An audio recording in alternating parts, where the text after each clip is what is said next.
to Tamil Gospel Tabernacle channel. பரிசுத்த நாமத்துக்கு மகிமை உண்டாவதாக. கர்த்தாவின் விசுத்த நாமம் மகிமைப்படுமாறாகட்ടെ. இந்த ஆசீர்வதிக்கப்பட்ட முதல் நாள் மாலை வேளையிலே உங்களை சந்திப்பதில் கிறிஸ்துவுக்குள் மகிழ்ச்சி அடைகிறோம். ഈ അനുഗ്രഹീത പ്രഥമ ദിന സന്ധ്യായുഗത്തിൽ നിങ്ങളെ കാണുവാനിടയായതിൽ കർത്താവിൽ വളരെ സന്തോഷിക്കുന്നു. ரோமருக்கு எழுதின நிருபம் 16ஆம் அதிகாரம் 20ஆம் வசனத்தை நாம் ஒரு விசை வாசிக்க கேட்கலாம். ரோமருக்கு எழுதிய ലേഖനം 16ஆம் അധ്യായം 20ஆம் വാക്യം വായിച്ചു കേൾക്കാം. சமாதானத்தின் தேவன் சீக்கிரமாய் சாத்தானை உங்கள் கால்களின் கீழே நசுக்கி போடுவார். நம்முடைய கர்த்தராகிய இயேசு கிறிஸ்துவினுடைய கிருபை உங்களுடனே கூட இருப்பதாக. ആമേൻ. സമാധാനത്തിന്റെ ദൈവമോ വേഗത്തിൽ സാത്താനെ നിങ്ങളുടെ കാൽ കീഴെ ചതച്ചു കളയും. നമ്മുടെ കർത്താവായ യേശു ക്രിസ്തുവിന്റെ കൃപ നിങ്ങളോട് കൂടി ഇരിക്കുമാറാകട്ടെ. கர்த்தருடைய பரிசுத்த நாமத்துக்கு மகிமை உண்டாவதாக. കർത്താവിന്റെ വിശുദ്ധ നാമം മഹത്വപ്പെടുമാറാകട്ടെ. சமாதானத்தின் தேவன் சாத்தானை உங்கள் கால்களின் கீழே நசுக்கி போடுவார் என்று நாம் இப்பொழுது வாசிக்க നാം ഇപ്പോൾ വായിച്ചു കേട്ടത് സമാധാനത്തിന്റെ ദൈവം സാത്താനെ നമ്മുടെ കാൽ കീഴെ ചതച്ചു കളയുമെന്നാണ്. ஆண்டவராகிய இயேசு கிறிஸ்து இந்த பூமியிலே கடந்து வந்ததனுடைய பிரதான நோக்கம் அதுவாகவே இருக்கிறது. നമ്മുടെ കർത്താവായ യേശു ക്രിസ്തു ഈ ഭൂമിയിൽ ആഗതനായതിന്റെ പ്രധാന ഉദ്ദേശം ഇത് തന്നെയാണ്. ஆண்டவராகிய இயேசு கிறிஸ்து இந்த உலகத்தில் பிறந்தது, மரித்தது, மறுபடி உயிரோடு எழும்பினது, மறுபடி பரத்திற்கு போனது, மறுபடியும் வரப்போகிறது எல்லாமே தெளிவாக சொல்லப்பட்டாலும் இயேசு கிறிஸ்து இந்த பூமியிலே கடந்து வந்ததற்கு மிக முக்கியமான ஒரு நோக்கம் சாத்தானை நசுக்கும்படியாக. നമ്മുടെ കർത്താവായ യേശു ക്രിസ്തു ഈ ലോകത്തിൽ ആഗതനായി അവൻ കഷ്ടങ്ങൾ സഹിച്ചു, അവൻ മരിച്ചു, അവൻ ഉയർത്തെഴുന്നേറ്റു, സ്വർഗാരോഹണം ചെയ്തു, അവൻ വീണ്ടും വരും. ഇതൊക്കെ വ്യക്തമായി പറയുന്നുവെങ്കിലും കർത്താവായ യേശു ക്രിസ്തു ഈ ലോകത്തിൽ വന്നതിന്റെ ഒരു പ്രധാന ഉദ്ദേശം എന്നത് സാത്താനെ നമ്മുടെ കാൽക്കീഴെ ചതച്ചു കളയുവാൻ വേണ്ടിയാണ്. இதைத்தான் ஆதியாகமம் 3ஆம் அதிகாரம் 15ஆம் வசனத்தை நாம் பார்க்கும் பொழுது ஸ்ரீயின் வித்தானவர் உன் தலையை நசுக்குவார் என்று சொல்லப்பட்டிருக்கிறது. ഉൽപ്പത്തി പുസ്തകം 3ആം അധ്യായം 15ആം വാക്യത്തിൽ സ്ത്രീയുടെ സന്തതി നിന്റെ തലയെ തകർക്കും എന്ന് അവിടെ പറഞ്ഞിരിക്കുന്നു. அவர்தான் ஆண்டவராகிய இயேசு கிறிஸ்து. അത് നമ്മുടെ കർത്താവായ യേശു ക്രിസ്തു. அவர் இந்த உலகத்திலே வந்து சாத்தானுடைய தலையை நசுக்கினது மாத்திரமல்ல பிரியமானவர்களே, இன்றைக்கும் அவன் எழும்பும் பொழுது மறுபடியும் அவன் சபையின் கீழே, சபையினுடைய காலின் கீழே அதை மறுபடியும் நசுக்கி போடுவார் என்று சொல்லப்பட்டிருக்கிறது. കർത്താവായ യേശു ക്രിസ്തു സാത്താന്റെ തലയെ തകർത്തത് മാത്രമല്ല, ഇന്നും അവൻ എഴുന്നേൽക്കുമ്പോൾ സഭയുടെ കാൽ കീഴെ സാത്താന്റെ തലയെ ചതച്ചു കളയുമെന്ന് പറഞ്ഞിരിക്കുന്നു. இன்றைக்கும் அவனுடைய சக்திகள் பூமியிலே பல விதங்களில் கிரியை செய்கிறதை நாம் பார்க்கிறோம். ഇന്നും അവന്റെ ശക്തി പല വിധത്തിൽ ഭൂമിയിൽ പ്രവർത്തിക്കുന്നത് നമുക്ക് കാണാമല്ലോ. இன்றைக்கு அவனை கீழே தள்ளிவிட்டபடினால் அவன் பல இடங்களில் இருந்து பல விதங்களில் சபைக்கு விரோதமாக, ஜனத்துக்கு விரோதமாக, இல்லாவிட்டால் தேசத்தில் உள்ளதான பாவப்பட்ட ஜனங்களுக்கு விரோதமாக அவன் போராடுகிறதை நாம் இன்றைக்கு கண்கூடாக காண்கிறோம். അവനെ താഴെ തള്ളിയിട്ടത് കൊണ്ട് അവൻ സഭയ്ക്ക് വിരോധമായി, ജനത്തിന് വിരോധമായി, ദേശത്തിലെ സാധാരണക്കാർക്ക് വിരോധമായി പല നിലകളിൽ പ്രവർത്തിക്കുന്നത് നമുക്കിന്ന് വ്യക്തമായി കാണുവാൻ കഴിയും. தனக்கு அந்த மேன்மையான இடம் கிடைக்காத பொழுது தன்னை போல யாருக்குமே அது கிடைக்க கூடாது என்பது பிசாசினுடைய ஒரு தந்திரமாக இருக்கிறது. ഉന്നത സ്ഥാനം തനിക്ക് ലഭിക്കാത്തത് കൊണ്ട് തനിക്ക് ലഭിക്കാത്ത സ്ഥാനം മറ്റുള്ള ആർക്ക് ലഭിക്കരുതെന്നുള്ളതാണ് പിശാചിന്റെ ദുരുദ്ദേശം. ஏசாயா 14ஆம் அதிகாரத்தின்படி அவனை அவர் மேலே இருந்து கீழே தள்ளுகிறதை நாம் பார்க்க முடியும். യെശയ്യാവ് 14ആം അധ്യായ പ്രകാരം നോക്കിയാൽ കർത്താവ് അവനെ മുകളിൽ നിന്ന് താഴേക്ക് തള്ളിയിടുന്നത് കാണാം. அவன் தன் இருதயத்திலே வடதிசையில் உள்ள சீயோன் பர்வதத்தை வாஞ்சித்த பொழுது உடனே அவனை கீழே தள்ளுகிறதாக நாம் பார்க்கிறோம். ഉത്തരാദിക്കിലുള്ളതായ സിയോൻ പർവ്വതം അവൻ തന്റെ ഹൃദയത്തിൽ മോഹിച്ചപ്പോൾ അവനെ താഴേക്ക് തള്ളിയിട്ടതായി കാണാം. ஏசாயா 14:13 நாம் அதை பார்க்க முடியும். യെശയ്യാവ് 14:13 അത് കാണാം. தொடர்ச்சியாக நீங்கள் பார்க்கும் பொழுது அவனை அகால பாதாளத்திலே தள்ளி விடுகிறார் என்று சொல்லப்பட்டிருக்கிறது. തുടർന്ന് വായിക്കുമ്പോൾ അവനെ അഗാധ പാതാളത്തിൽ തള്ളിയിടുന്നതായും കാണാം. இன்றைக்கும் கூட அவனுடைய வல்லமைகள் சபைக்கு விரோதமாக, ஜனத்துக்கு விரோதமாக, தேசத்துக்கு விரோதமாக போராடுகிறதை நாம் எல்லாரும் உணர்கிறோம். ഇന്നും അവന്റെ ശക്തികൾ സഭയ്ക്ക് വിരോധമായി, ജനത്തിനെതിരായി, ദേശത്തിനെതിരായി പോരാടുന്നത് നമുക്ക് മനസ്സിലാക്കാം. இன்றைக்கும் கூட ஒவ்வொரு தேசத்தின் வல்லமைகள் முழுவதுமே தேசத்தை அவன் கட்டுப்படுத்துகிறான் என்றும் கூட வேதத்தில் இருந்து நாம் விளங்கிக் கொள்ள ഇന്നും ബൈബിളിൽ നിന്ന് മനസ്സിലാക്കുവാൻ കഴിയുന്നുണ്ട്. മുഴു ലോകത്തിനും ദേശങ്ങളുടെ ശക്തിയെ അവൻ നിയന്ത്രിക്കുന്നു എന്ന് മനസ്സിലാക്കാൻ കഴിയുന്നു. இந்த முதலாம் நாள் கூட்டத்திலே சாத்தானை நாம் நசுக்க வேண்டியபடியாக தேவன் விரும்புகிறார். ഇന്ന് ഒന്നാമത്തെ യോഗത്തിൽ തന്നെ സാത്താനെ നാം ചതച്ചു കളയണമെന്ന് ദൈവം ആഗ്രഹിക്കുന്നു. இந்த கேரளத்திலே போராடி கொண்டிருக்கிற வல்லமைகளை நாம் மிதிக்கும் பொழுது, நசுக்கும் பொழுது மறுபடியும் இந்த ஊழியங்கள் தலை தூங்க ஒரு வாய்ப்பு இருக்கிறது. ഈ കേരളത്തിൽ പോരാടുന്നതായ ശത്രുവിന്റെ ശക്തികളെ നാം ചതച്ചു കളയുമ്പോൾ വീണ്ടും ഇവിടെ വേല അഭിവൃദ്ധിപ്പെടുവാനുള്ളതായ അവസരമുണ്ട്. ஒவ்வொரு தேசத்துக்கும் ஒவ்வொரு வல்லமைகள் விழுந்து அதை கட்டுப்படுத்திக் கொண்டிருக்கிறதாக வேதம் சுட்டிக்காட்டுகிறது. ഓരോ ദേശത്തിനെതിരായി വീണുപോയതായ ശക്തികൾ എഴുന്നേറ്റ് അതിനെ നിയന്ത്രിക്കുന്നതായി ബൈബിൾ പറയുന്നു. அன்றைக்கு மேலே இருந்து தள்ளிவிடப்பட்ட ஒரு கூட்டம் சக்தி வானத்தில் நின்றதாகவும், அடுத்த ஒரு கூட்டம் பூமியில இருந்ததாகவும், அடுத்த ஒரு கூட்டம் பாதாளத்தில் போய் விழுந்ததாகவும் வேதம் சுட்டிக்காட்டுகிறது. അന്ന് തള്ളിയിടപ്പെട്ടതായ ശക്തികളിൽ ഒരു കൂട്ടം ആകാശത്തിലും ഒരു കൂട്ടം ഭൂമിയിൽ വീണു, മറ്റൊരു കൂട്ടം അവിടെ നിന്ന് പാതാളത്തിലേക്കും തള്ളപ്പെട്ടതായി ബൈബിൾ പറയുന്നു. நாம் இதை சரியாக சரியான விதத்தில் விளங்கிக் கொள்ள முடியும். നാം ഇത് വ്യക്തമായി മനസ്സിലാക്കണം. லூக்கா எழுதின சுவிசேஷத்தை நாம் பார்க்கும் பொழுது, ലൂക്കോസ് എഴുതിയ സുവിശേഷം വായിക്കുമ്പോൾ 10 அதிகாரம் 18 வசனத்திலே அந்த விழுந்து போன ஒரு வல்லமை வானத்திலேயே நின்று கொண்டதாக பார்க்கிறோம். 10 അധ്യായം 18 വാക്യത്തിൽ അവിടെ തള്ളപ്പെട്ടതായ ശക്തി അത് ആകാശത്തിൽ നിൽക്കുന്നതായി കാണാം. வெளிப்படுத்தல் 2 அதிகாரம் 13 வசனத்தை பார்க்கும் பொழுது சாத்தான் தன்னுடைய சிங்காசனத்தை பூமியிலே போட்டிருக்கிறதாக வேதம் சொல்லுகிறது. വെളിപ്പാട് പുസ്തകം 2 അധ്യായം 13 വാക്യത്തിൽ സാത്താൻ തന്റെ സിംഹാസനം ഭൂമിയിൽ സ്ഥാപിച്ചിരിക്കുന്നെന്ന് ബൈബിൾ പറയുന്നു. യൂദാ നിരുപത്തിലെ 6 വസനത്തെ பார்க்கும் பொழுது അന്ധകാരത്തിലെ ഒരു വല്ലമയെ തള്ളി അവർ കട്ടി മുദ്രൈ പോട്ട് வைத்திருக்கிறார் என்றும் വേദം சொல்லுகிறது. യൂദായുടെ ലേഖനം 6 അധ്യായത്തിൽ വായിക്കുമ്പോൾ ഒരു കൂട്ടം ദൂതന്മാരെ അവൻ അന്ധകാര ചങ്ങലയിൽ ബന്ധിച്ചു വെച്ചിരിക്കുന്നെന്ന് കാണാം. அங்கே வானத்தில் மட்டுமல்ல, இங்கேயும் சாத்தான் தன்னுடைய சிங்காசனத்தை போட்டு வைத்திருக்கிறான். ஆனால் தான் தேசங்கள் அவனுடைய கட்டுப்பாட்டில் இருக்கிறது. நாம் சரியாக அந்த வல்லமையை அழிக்கும் பொழுதுதான் நமக்கு விடுதலையும் ஜெயமும் சபையினுடைய ஸ்தானமும் பாதுகாக்கப்படும். ആകാശത്തിൽ മാത്രമല്ല, ഭൂമിയിലും സാത്താൻ തന്റെ സിംഹാസനം സ്ഥാപിച്ചവൻ ദേശങ്ങളെ ഭരിക്കുന്നത് കൊണ്ട് നാം ഈ നാളുകളിൽ അവന്റെ തലയെ തകർത്തെങ്കിൽ മാത്രമേ വീണ്ടുമായിട്ട് സഭയുടെ ആസ്ഥാനം സൂക്ഷിക്കപ്പെടൂ. தானியேல் 10 அதிகாரம் 13 வசனத்திலே பார்க்கும் பொழுது பெர்சியாவின் அதிபதி என்ற ஒரு வார்த்தையை நாம் பார்க்கிறோம். ദാനിയേൽ 10:13 വായിക്കുമ്പോൾ പാർസി സാമ്രാജ്യത്തിന്റെ പ്രഭു എന്ന് കാണാം. தானியேல் 10:20 பார்க்கும் பொழுது கிரேக்கு தேசத்தின் அதிபதி என்று பார்க்கிறோம். 10:20 കാണുമ്പോൾ യവന ദേശത്തിന്റെ പ്രഭു എന്ന് കാണാം. இந்த வல்லமைகள் அந்தந்த தேசத்தை கட்டுப்படுத்திக் கொண்டு ஒரு மனிதன் என்ற பெயரிலே உலகத்திலே ஒரு கட்சி ஒரு பார்ட்டியை வைத்து அது ஆளுகை செய்தாலும் இதற்கு பின்னாலே ஒரு வல்லமை இருக்கிறது. ഈ ദുഷ്ടശക്തികൾ അതാത് ദേശത്തെ അവ നിയന്ത്രിച്ചു വയ്ക്കുന്നു. ഒരു വ്യക്തിയുടെ രൂപത്തിലോ അല്ലെങ്കിൽ ഒരു സംഘടനയുടെ രൂപത്തിലോ അവ പ്രവർത്തിക്കുന്നുവെങ്കിലും ഇതിന്റെ പിന്നിൽ ഒരു വലിയ പൈശാചിക ശക്തിയുണ്ട്. சரியான அபிஷேகமும் சரியான வெளிப்படுத்தலும் உள்ள தேவ ஜனங்கள் மட்டுமே இந்த வல்லமையை புரிந்து கொள்ளவும் முடியும், இந்த வல்லமையை மேற்கொள்ளவும் முடியும். ശരിയായ അഭിഷേകം വെളിപ്പാടുമുള്ളതായ ദൈവജനത്തിന് മാത്രമേ ഇതിനെ തിരിച്ചറിയാനും കീഴ്പ്പെടുത്തുവാനും കഴിയൂ. இந்த வல்லமையினுடைய சக்திகள் என்ன? ഈ ദുഷ്ടശക്തികളുടെ ബലം എന്താണ്? இது உலகத்தை ஆளுகிறதோ இல்லையோ தேவ ஜனத்துக்கு விரோதமாக எழும்புகிறதை நாம் விளங்கிக் கொள்ள இயலும். ഇതാ ലോകത്തെ ഭരിക്കുന്നോ ഇല്ലയോ, പക്ഷേ ദൈവജനത്തിന് വിരോധമായി എഴുന്നേൽക്കുന്നത് കാണാം. தேவ ஜனத்தினுடைய ஜெபங்களுக்கு பதில் வராமல் தடுக்கிற அந்த பெர்சியாவின் அதிபதியை நீங்கள் வேதத்திலே பார்க்க முடியும். ദൈവജനത്തിന്റെ പ്രാർത്ഥനയ്ക്ക് മറുപടി ലഭിക്കാതെ തടുക്കുന്നതായ പാർസി രാജ്യത്തിന്റെ പ്രഭുവിനെ കാണാം.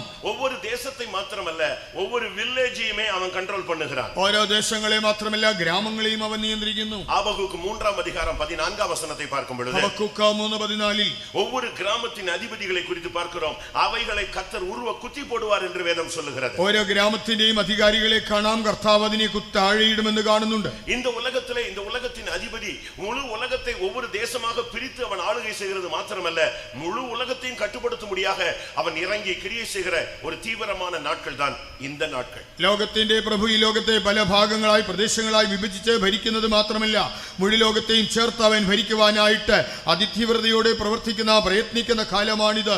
இந்த முதல் நாள் கூட்டத்திலேயே சாத்தானை கட்டிவிட்டால் மீதி உள்ள கூட்டங்கள் எல்லாம் ஆசீர்வாதமாக செழிப்பாக எந்த பிரச்சனையும் இல்லாமல் நடக்கும் என்று நான் விசுவாசிக்கிறேன். ആകയാൽ ഈ പ്രാരംഭ യോഗത്തിൽ തന്നെ സാത്താനെ നാം ബന്ധിച്ചു കഴിഞ്ഞാൽ ഇനിയുള്ള യോഗങ്ങളെല്ലാം തന്നെ തടസ്സം കൂടാതെ വളരെ സമൃദ്ധിയായി നല്ല നിലയിൽ നടക്കുമെന്ന് ഞാൻ പ്രതീക്ഷിക്കുന്നു. சிலுவையிலே அவனுடைய தலையை நசுக்கிறது மாத்திரமல்ல, ரோமர் 16:20 சொல்லுகிறது, மறுபடியும் உங்கள் கால்களின் கீழே அவனை ஒரு விசை நசுக்கி போடுவார். ക്രൂശിൽ അവന്റെ തലയെ തകർത്ത് കളഞ്ഞത് മാത്രമല്ല, റോമർ 16:20 വായിക്കുമ്പോൾ ദൈവം വീണ്ടും സാത്താനെ നിങ്ങളുടെ കാൽ കീഴെ ചതച്ചു കളയും. சிலுவையில் அவர் பெற்ற ஜெயத்தை நாம் முதலாவது நமக்கு சொந்தமாக மாற்ற வேண்டும். ക്രൂശിൽ അവൻ നേടിയതായ ജയത്തെ നാം ആദ്യം നമ്മുടെ സ്വന്തമാക്കി മാറ്റണം. நாம் எப்பொழுதெல்லாம் ஒவ்வொரு ஸ்தானத்தை எட்டுகிறோமோ, அபிஷேகத்தில் வளருகிறோமோ, இல்லாவிட்டால் தாழ்ந்து போகிறோமோ, அந்த நேரங்கள் எல்லாம் இந்த சக்தி நம்மை சந்திப்பதை நாம் பார்க்க இயலும். നാം നമ്മുടെ ആത്മീയ ജീവിതത്തിൽ മുന്നേറുമ്പോൾ, അഭിഷേകം പ്രാപിക്കുമ്പോൾ, ഒരു സ്ഥാനത്തെത്തുമ്പോൾ, അല്ലെങ്കിൽ നമുക്കൊരു അധപതനം ഉണ്ടാകുമ്പോഴെല്ലാം ഈ ശത്രുവിന്റെ ശക്തികൾ നമ്മെ നേരിടുന്നത് നമുക്ക് കാണാം. இயேசு அபிஷேகம் பெற்றவராக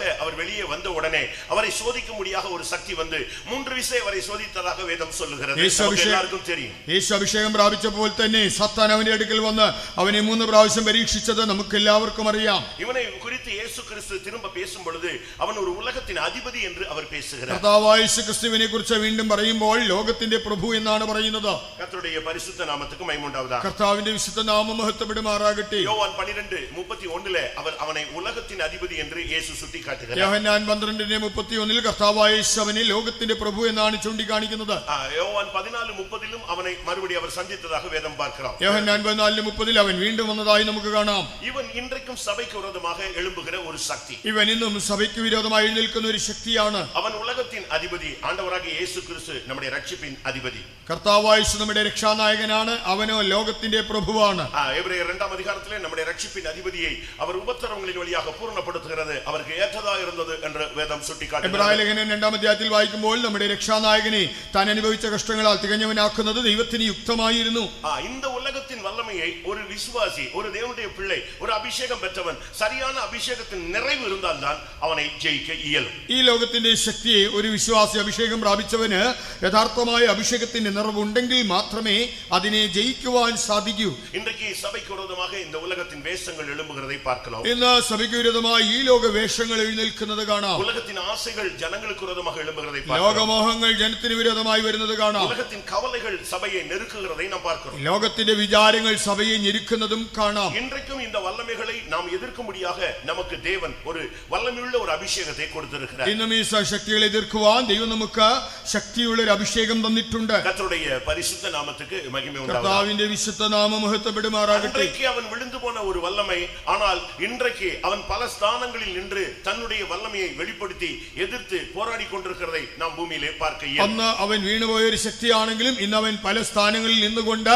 അവൻ തന്റെ ശക്തിയെ വെളിപ്പെടുത്തി അവൻ പോരാടിക്കൊണ്ടിരിക്കുന്നത് കാണാം. സഭയ്ക്ക് വിരോധமாக, സഭയ്ക്ക് വിരോധമായി, ഉലകத்துக்கு വിരോധமாக, ലോകത്തിനെതിരായി, പരിശുദ്ധവാന്കൾക്ക് വിരോധமாக, ശുദ്ധന്മാർക്കെതിരായി, நல்ல அபிஷேகம் பெற்ற விசுவாசிகளுக்கு விரோதமாக, നല്ല അഭിഷേകം പ്രാപിച്ച ദൈവജനത്തിനെതിരായി, வாலிப பிள்ளைகளுக்கு പയ്യங்களுக்கு വിരോധமாக, യുവതി യുവാക്കൾക്കെതിരായി, நம்முடைய வருங்கால சந்ததிக்கு விரோதமாக, നമ്മുടെ ഭാവി തലമുറയ്ക്കെതിരായി, சபையின் பரிசுத்தத்துக்கு விரோதமாக, സഭയുടെ വിശുദ്ധിക്കെതിരായി, சபையின் மறுரூபத்துக்கு விரோதமாக, സഭയുടെ രൂപാന്തരത്തിനെതിരായി, இப்படி பல விதங்களிலே அவன் போராடுகிறதை நாம் பார்க்க இயலும். എങ്ങനെ വിവിധ നിലകളിൽ അവൻ പൊരുതുന്നത് കാണാം. இதைத்தான் எபேசியர் 6ஆம் அதிகாரம் 12ஆம் வசனத்திலே பவுல் தெளிவாக பேசுகிறார். എഫേസ്യ ലേഖനം 6:12 പൗലോസ് ഇത് വ്യക്തമായി പറയുന്നുണ്ട്. நம்முடைய போராட்டங்கள் மாம்சத்தோடும் இரத்தத்தோடும் அல்ல, നമുക്ക് പോരാട്ടമുള്ളത് ജഡരക്തങ്ങളോടല്ല, நம்முடைய போராட்டங்கள் துரைத்தனங்களோடும் அதிகாரங்களோடும் என்று அவர் தெளிவாக பேசுகிறார். വാഴ്ചകളോടും അധികാരങ്ങളോടുമാണ് നമുക്ക് പോരാട്ടമുള്ളതെന്ന് താൻ പറയുന്നു. பிரபஞ்சத்தின் அந்தகார லோகாதிபதிகளோடு நமக்கு போராட்டம் உண்டு. ഈ അന്ധകാര ലോകാധിപതികളോട് നമുക്ക് പോരാട്ടമുണ്ട്. வான மண்டலங்களில் உள்ள பொல்லாத ஆவிகளின் சேனைகளோடு நமக்கு போராட்டம் உண்டு. സ്വർലോകങ്ങളിലെ ദുഷ്ടാത്മ സേനകളോട് നമുക്ക് പോരാട്ടമുണ്ട്. ஒவ்வொரு இடங்களிலும் இப்ப கொட்டாரக்கரைன்னு வச்சுக்கோங்களேன், கொட்டாரக்கரையை கண்ட்ரோல் பண்றதுக்கு ஒரு ஸ்பிரிட் இருக்கு. കൊട്ടാരക്കര എന്ന് പറയുമ്പോൾ അതിനെ നിയന്ത്രിക്കുന്ന ഒരു ദുരാത്മാവുണ്ട്. நம்முடைய ஒரு பாஸ்டர் திருப்பதிக்கு மாற்றமாகி போனார். നമ്മുടെ ഒരു പാസ്റ്റർ തിരുപ്പതിക്ക് സ്ഥലം മാറ്റമായി പോയി. அவர் புதிதாக அந்த பழைய ஃபெய்த்தவங்க போயிருந்த போது താൻ അവിടെ ആദ്യമായി ആ പഴയ ഫെയ്ത്തോവിൽ ചെന്നപ്പോൾ ஃபர்ஸ்ட் நாள் அவர் மார்னிங் பிரைசிங் முடிச்சிட்டு வெளியே வந்து படுத்திருந்தார். താൻ അതിരാവിലെ സ്തോത്രാരാധന കഴിഞ്ഞു വന്ന് കിടന്നു. கொஞ்ச நேரத்துல ஒரு லைட் தெரிந்தது. അപ്പോൾ ഒരു വെളിച്ചം കണ്ടു. தூரத்துல இருந்து அது வந்து கொண்டே இருந்தது. ദൂരെ നിന്ന് അത് വന്നുകൊണ്ടിരുന്നു. அவருக்கு ஆச்சரியமா இருந்துச்சு, இப்படி இவ்வளவு நாள் நம்ம பார்த்ததே இல்லையே. താൻ അത്ഭുതപ്പെട്ട് ഇതുവരെ കണ്ടിട്ടില്ലല്ലോ. அது வந்து கொண்டே இருந்தது. അതിങ്ങനെ അടുത്ത് വരുന്നു. அவர் ஒரு அப்படி யோசிச்சார், ஒருவேளை ஃளைட் லைட்டா இருக்கும், கொஞ்சம் தாள அடிச்சிட்டு போறான்னு போல. ഒരു വിമാനത്തിന് വെളിച്ചമാകാം, അതൊരൽപ്പം താഴ്ന്നു പറക്കുകയായിരിക്കാം. நேரமாக ஆக அது ரொம்ப க்ளோஸ் ஆகவே வந்து விட்டார். എന്നാൽ അത് വളരെ അടുത്ത് വന്നു. அப்பொழுது அவருக்கு ஒரு டவுட், ஒருவேளை கர்த்தர் ஏதோ ஒரு வெளிச்சம், ஒரு தரிசனம் கொடுக்கிறாரோ இப்படின்னு வேற மாதிரி சிந்திக்க ஆரம்பிச்சார். അപ്പോൾ താൻ ചിന്തിച്ചത് ഇനി ദൈവം തരുന്ന ദർശനമായിരിക്കുമോ. இன்னும் கொஞ்ச நேரத்துல அது ஃபேட்டம்குள்ளே வந்துருச்சு. എന്നാൽ അല്പസമയത്തിനുള്ളിൽ അത് വിശ്വാസ വീട്ടിൽ വന്നു. அந்த வெளிச்சம் கிட்ட வந்த உடனே தான் இவருக்கு புரிஞ்சது, அந்த வெளிச்சத்துல இருந்து சந்தனம், குங்குமம், இந்த ஒரு மாதிரி வித்தியாசமான ஸ்மெல் அடிக்க ஆரம்பிச்சு. അപ്പോൾ ആ വെളിച്ചം അടുത്ത് വന്നപ്പോഴാണ് അതിൽ നിന്ന് കുങ്കുമത്തിന്റെയും ചന്ദനത്തിന്റെയും എല്ലാം ഒരു ഗന്ധം വരുവാൻ തുടങ്ങി. உடனே அபிஷேகத்துல இருந்து எழும்பி அந்நிய பாஷை பேசி அந்த ஆவியை கடிந்து, உனக்கு எங்க இங்க என்ன வேலை போ அப்படின்னு சொன்னார். ഉടനെ താൻ ആത്മാവിൽ നിറഞ്ഞ അന്യഭാഷയിൽ സംസാരിച്ച് ആ ദുരാത്മാവിനെ ശാസിച്ച് നിനക്കിവിടെ എന്ത് കാര്യമെന്ന് പറഞ്ഞ് അതിനെ ഓടിച്ചു. அந்த வெளிச்சத்துல இருந்து ஒரு சத்தம், ആ വെളിച്ചത്തിൽ നിന്നൊരു ശബ്ദം, புதிதாக வந்திருக்கிறாய் என்று கேள்விப்பட்டேன், பார்த்து விட்டு போகலாம் என்று வந்தேன். പുതുതായിട്ട് വന്നെന്ന് അറിഞ്ഞു, ഒന്ന് കണ്ടിട്ട് പോകാമെന്ന് കരുതി വന്നതാണ്. ஒரு ஆளு டிரான்ஸ்பர் ஆகி வந்ததுக்கு அது டைரக்டா வருது.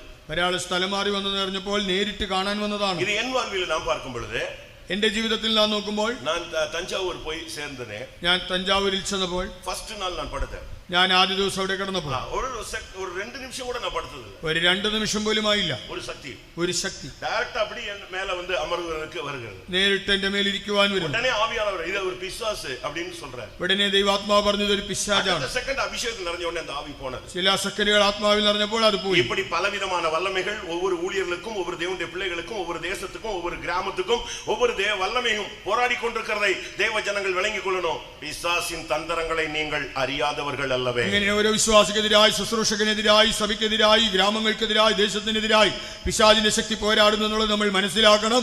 നാം പിശാചിന്റെ തന്ത്രങ്ങളെ അറിയാത്തവരല്ലല്ലോ. இன்றைக்கு 3 விதங்களிலே இவன் போராடுகிறான். இதை 3 விதத்திலே சபை எதிர்த்து நிற்க வேண்டியிருக்கிறது. ഇന്ന് അവൻ 3 വിധത്തിൽ നമുക്കെതിരായി പോരാടുമ്പോൾ സഭ 3 വിധത്തിൽ ഇതിനോട് നിൽക്കണം. ஒன்று துரைத்தனங்கள் அதிகாரங்கள் இணைந்து செயல்படக்கூடிய ஒரு சக்தி. വാഴ്ചകൾ അധികാരങ്ങൾ സംയുക്തമായി പ്രവർത്തിക്കുന്നു. சங்கீதம் 2ஆம் அதிகாரத்திலே 2ஆம் சங்கீதத்தில் நீங்கள் பார்க்கும் பொழுது இந்த அதிகாரிகள் ஜாதிகள் ஏகமாய் எழும்பி தேவ ஜனத்துக்கு விரோதமாக எழும்புவதை நீங்கள் பார்க்க முடியும். 2ஆം സങ്കീർത്തനത്തിൽ വായിക്കുമ്പോൾ ജാതികൾ ഒന്നിച്ചെഴുന്നേറ്റ് ദൈവജനത്തിനെതിരായി പ്രവർത്തിക്കുന്നത് കാണാം. ஆனால் பைபிள் என்ன சொல்லுகிறது? എന്നാൽ ബൈബിൾ എന്ത് പറയുന്നു? கொலோசியர் 2:13 இந்த துரைத்தனங்கள் அதிகாரங்களை இயேசு கிறிஸ்து சிலுவையிலேயே உரிந்து கொண்டு வெளியரங்கமாக கோலமாக்கி அவர் சிலுவையில் அவனை ஆடி அடித்து ஜெயித்திருக்கிறார். കൊലോസ്യർ 2:13 വായിക്കുമ്പോൾ കർത്താവായ യേശു ക്രിസ്തു വാഴ്ചകളെയും അധികാരങ്ങളെയും ക്രൂശിൽ തറച്ച് ആയുധവർഗം വെപ്പിച്ച് പരസ്യമായി ജയോത്സവം കൊണ്ടാടി.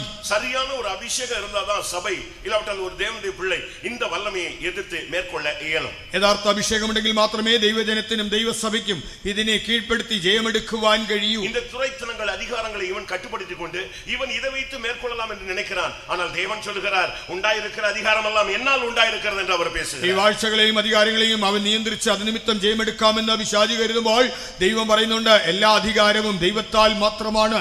அது மாத்திரமல்ல, நம்முடைய ஜெபங்கள் மேலே போகாத வண்ணம், ஜெபத்துக்கு பதில் வராத வண்ணம் ஒரு சக்தி போராடி கொண்டிருக்கிறது. നമ്മുടെ പ്രാർത്ഥനകൾ മുകളിലോട്ട് എത്താതെ വണ്ണവും അവിടെ നിന്ന് നമുക്ക് മറുപടി ലഭിക്കാതെ വണ്ണവും ഒരു ദുഷ്ടശക്തി പോരാടുന്നു. இந்த வல்லமைகள் என்ன செய்கிறது? ഈ ശക്തികൾ എന്താണ് ചെയ്യുന്നത്? வானத்திலே இருந்து போராடி கொண்டே இருப்பது.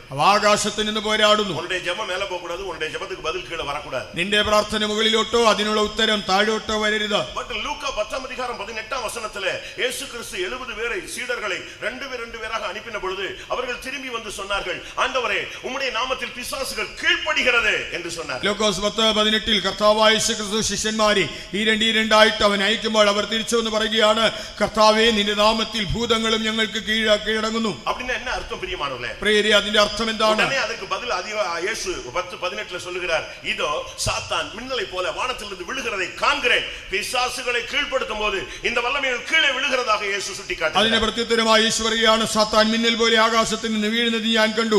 നാം പിശാചുകളെ കീഴടക്കുമ്പോൾ ഇവ താഴേക്ക് വീഴുന്നു. இவைகள் தான் வான மண்டலங்களில் உள்ள பொல்லாத ஆவிகளின் சேனைகள். ഇവയാണ് സ്വർലോകങ്ങളിലെ ദുഷ്ടാത്മ സേനകൾ. இந்த வல்லமைகளை அபிஷேகம் பெற்றவர்கள் கீழ்ப்படுத்தும் பொழுது இந்த வல்லமைகள் செயலற்று போய் கீழே விழுகிறது. நம்முடைய விண்ணப்பங்கள், நம்முடைய ஜெபங்கள் மேலே போகிறது, கீழே நமக்கு பதில் வந்து சேருகிறது. അഭിഷേകം പ്രാപിച്ചതായ ദൈവജനങ്ങൾ ഇതിനെ കീഴ്പ്പെടുത്തുമ്പോൾ ഇവയെല്ലാം തന്നെ നിഷ്ക്രിയമായി താഴെ വീഴുന്നു. നമ്മുടെ പ്രാർത്ഥന മുകളിലേക്ക് എത്തുന്നു. അതിനുള്ളതായ മറുപടി നമുക്ക് താഴേക്ക് വരുന്നു. അടുത്ത ശക്തി ഇപ്രപഞ്ചത്തിൻ അന്ധകാര ലോകാധിപതി. അടുത്തതായിട്ട് ഈ ഇപ്പോഴത്തെ ദുഷ്ടാത്മ സേനകൾ വെളിപ്പെടുത്തൽ 2:13 നാം பார்க்கும் பொழுது, വെളിപ്പാട് 2:13 വായിക്കുമ്പോൾ സാത്താനുடைய സിംഹാസനം இருக்கிற இடத்தில் நீ குடியிருக்கிறாய் என்று அங்கே சுட்டிக்காட்டப்படுகிறது. നീ പാർക്കുന്നത് സാത്താന്റെ സിംഹാസനമുള്ളിടത്ത്.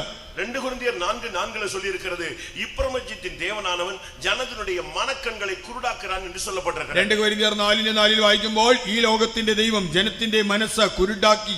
ஆனபடியால்தான் நம்ம எவ்வளவு பிரசங்கம் பண்ணாலும் சரி, எத்தனை சத்தியங்களை சொன்னாலும் சரி, நம்முடைய ஜனங்களுக்கு எவ்வளவு போதித்தாலும் இந்த மனது கெடுக்கப்பட்டவர்கள் இங்கே இருக்கும் பொழுது, அவர்கள் அந்த வல்லமையினால தாக்கப்படும் பொழுது அவர்களுக்கு செயல் இல்லாமல் போய்விடுகிறது. ആകയാലാണ് എത്ര തന്നെ ഉപദേശിച്ചാലും എത്ര സത്യങ്ങളെ പ്രസംഗിച്ചാലും മനസ്സ് വഷളായവർ ഇവിടെ ഇരുന്നത് കേട്ടുകൊണ്ടിരുന്നാൽ അത് അവരുടെ മനസ്സിൽ അത് കടക്കുകയോ അവർക്കത് പ്രാവർത്തികമാക്കുവാനോ സാധിക്കുന്നില്ല. இதை பவுல் என்ன சொல்லுகிறார்? പൗലോസ് എന്താണ് പറയുന്നത്? சொல்லுகிறார், വ്യക്തമായി പറയുന്നു, கிறிஸ்துவை பற்றிய உண்மை நின்று உங்களுடைய மனம் கெடுக்கப்படுமோ என்று நான் பயந்திருக்கிறேன் என்று அவர் பேசுகிறார். ക്രിസ്തുവിനോടുള്ള ഏകാഗ്രതയും നിർമ്മലതയും വിട്ടാൽ നിങ്ങളുടെ മനസ്സ് വഷളായി പോകുമോ എന്ന് ഭയപ്പെടുന്നു. 2 കൊരിന്ത്യർ 11:2 நீ 3ஆம் வசனத்துல நீங்கள் இதை பார்க்க முடியும். 2 കൊരിന്ത്യർ 11:3 വാക്യത്തിൽ അത് കാണാം. பிரியமானவர்களே, வான மண்டலங்களில் உள்ள பொல்லாத ஆவிகளின் சேனைகள், இப்பிரபஞ்சத்தின் அந்தகார லோகாதிபதிகள், இந்த வல்லமைகள் எல்லாம் இன்றைக்கும் சபைக்கு விரோதமாக போராடுகிறது. ஆனால் வேதம் சொல்லுகிறது, அன்றைக்கு நான் சிலுவையிலே அவனை நசுக்கினது மாத்திரமல்ல, சமாதானத்தின் தேவன் இன்றைக்கு இந்த முதல் நாள் கூட்டத்திலே உங்கள் கால்களின் கீழே நசுக்கி போடுவார். ഈ അന്ധകാര ലോകാധിപതികളും സ്വർലോകങ്ങളിലെ ദുഷ്ടാത്മസേനകളും ഇന്ന് ആ സഭയ്ക്ക് വിരോധമായി പോരാടുമ്പോൾ കർത്താവ് എന്താണ് പറയുന്നത്? അന്ന് ഞാൻ അതിനെ ക്രൂശിൽ തറച്ച് ജയമെടുത്തത് മാത്രമല്ല, ഇന്ന് സഭയുടെ കാൽക്കീഴെ അവനെ അത് ചതച്ചു കളഞ്ഞ് അവന് ജയം നൽകും. മത്തയി 16:18 சொல்லுகிறது, பாதாளத்தின் வாசல்கள் சபையை ഒരു കാലം മേற்കൊള്ളുവതില്ല. 14:18 പറയുമ്പോൾ പാതാള ഗോപുരങ്ങൾ സഭയെ ഒരിക്കലും ജയിക്കുകയില്ല. பல வல்லமைகள் உங்களுக்கு விரோதமாக, சபைக்கு விரோதமாக, தேசத்துக்கு விரோதமாக, பரிசுத்தத்துக்கு விரோதமாக எழும்பலாம். ஆனால் முடிவிலே நமக்கு ஜெயம் உண்டு என்பதை நீங்கள் விசுவாசியுங்கள். പലവിധമായ ശക്തികൾ നമുക്കെതിരായി, സഭയ്ക്കെതിരായി, ദേശത്തിനെതിരായി, നമ്മുടെ വിശുദ്ധിക്കെതിരായി എഴുന്നേറ്റാലും ആത്യന്തിക ജയം നമ്മുടേതാണെന്ന് നമ്മൾ വിശ്വസിക്കുക.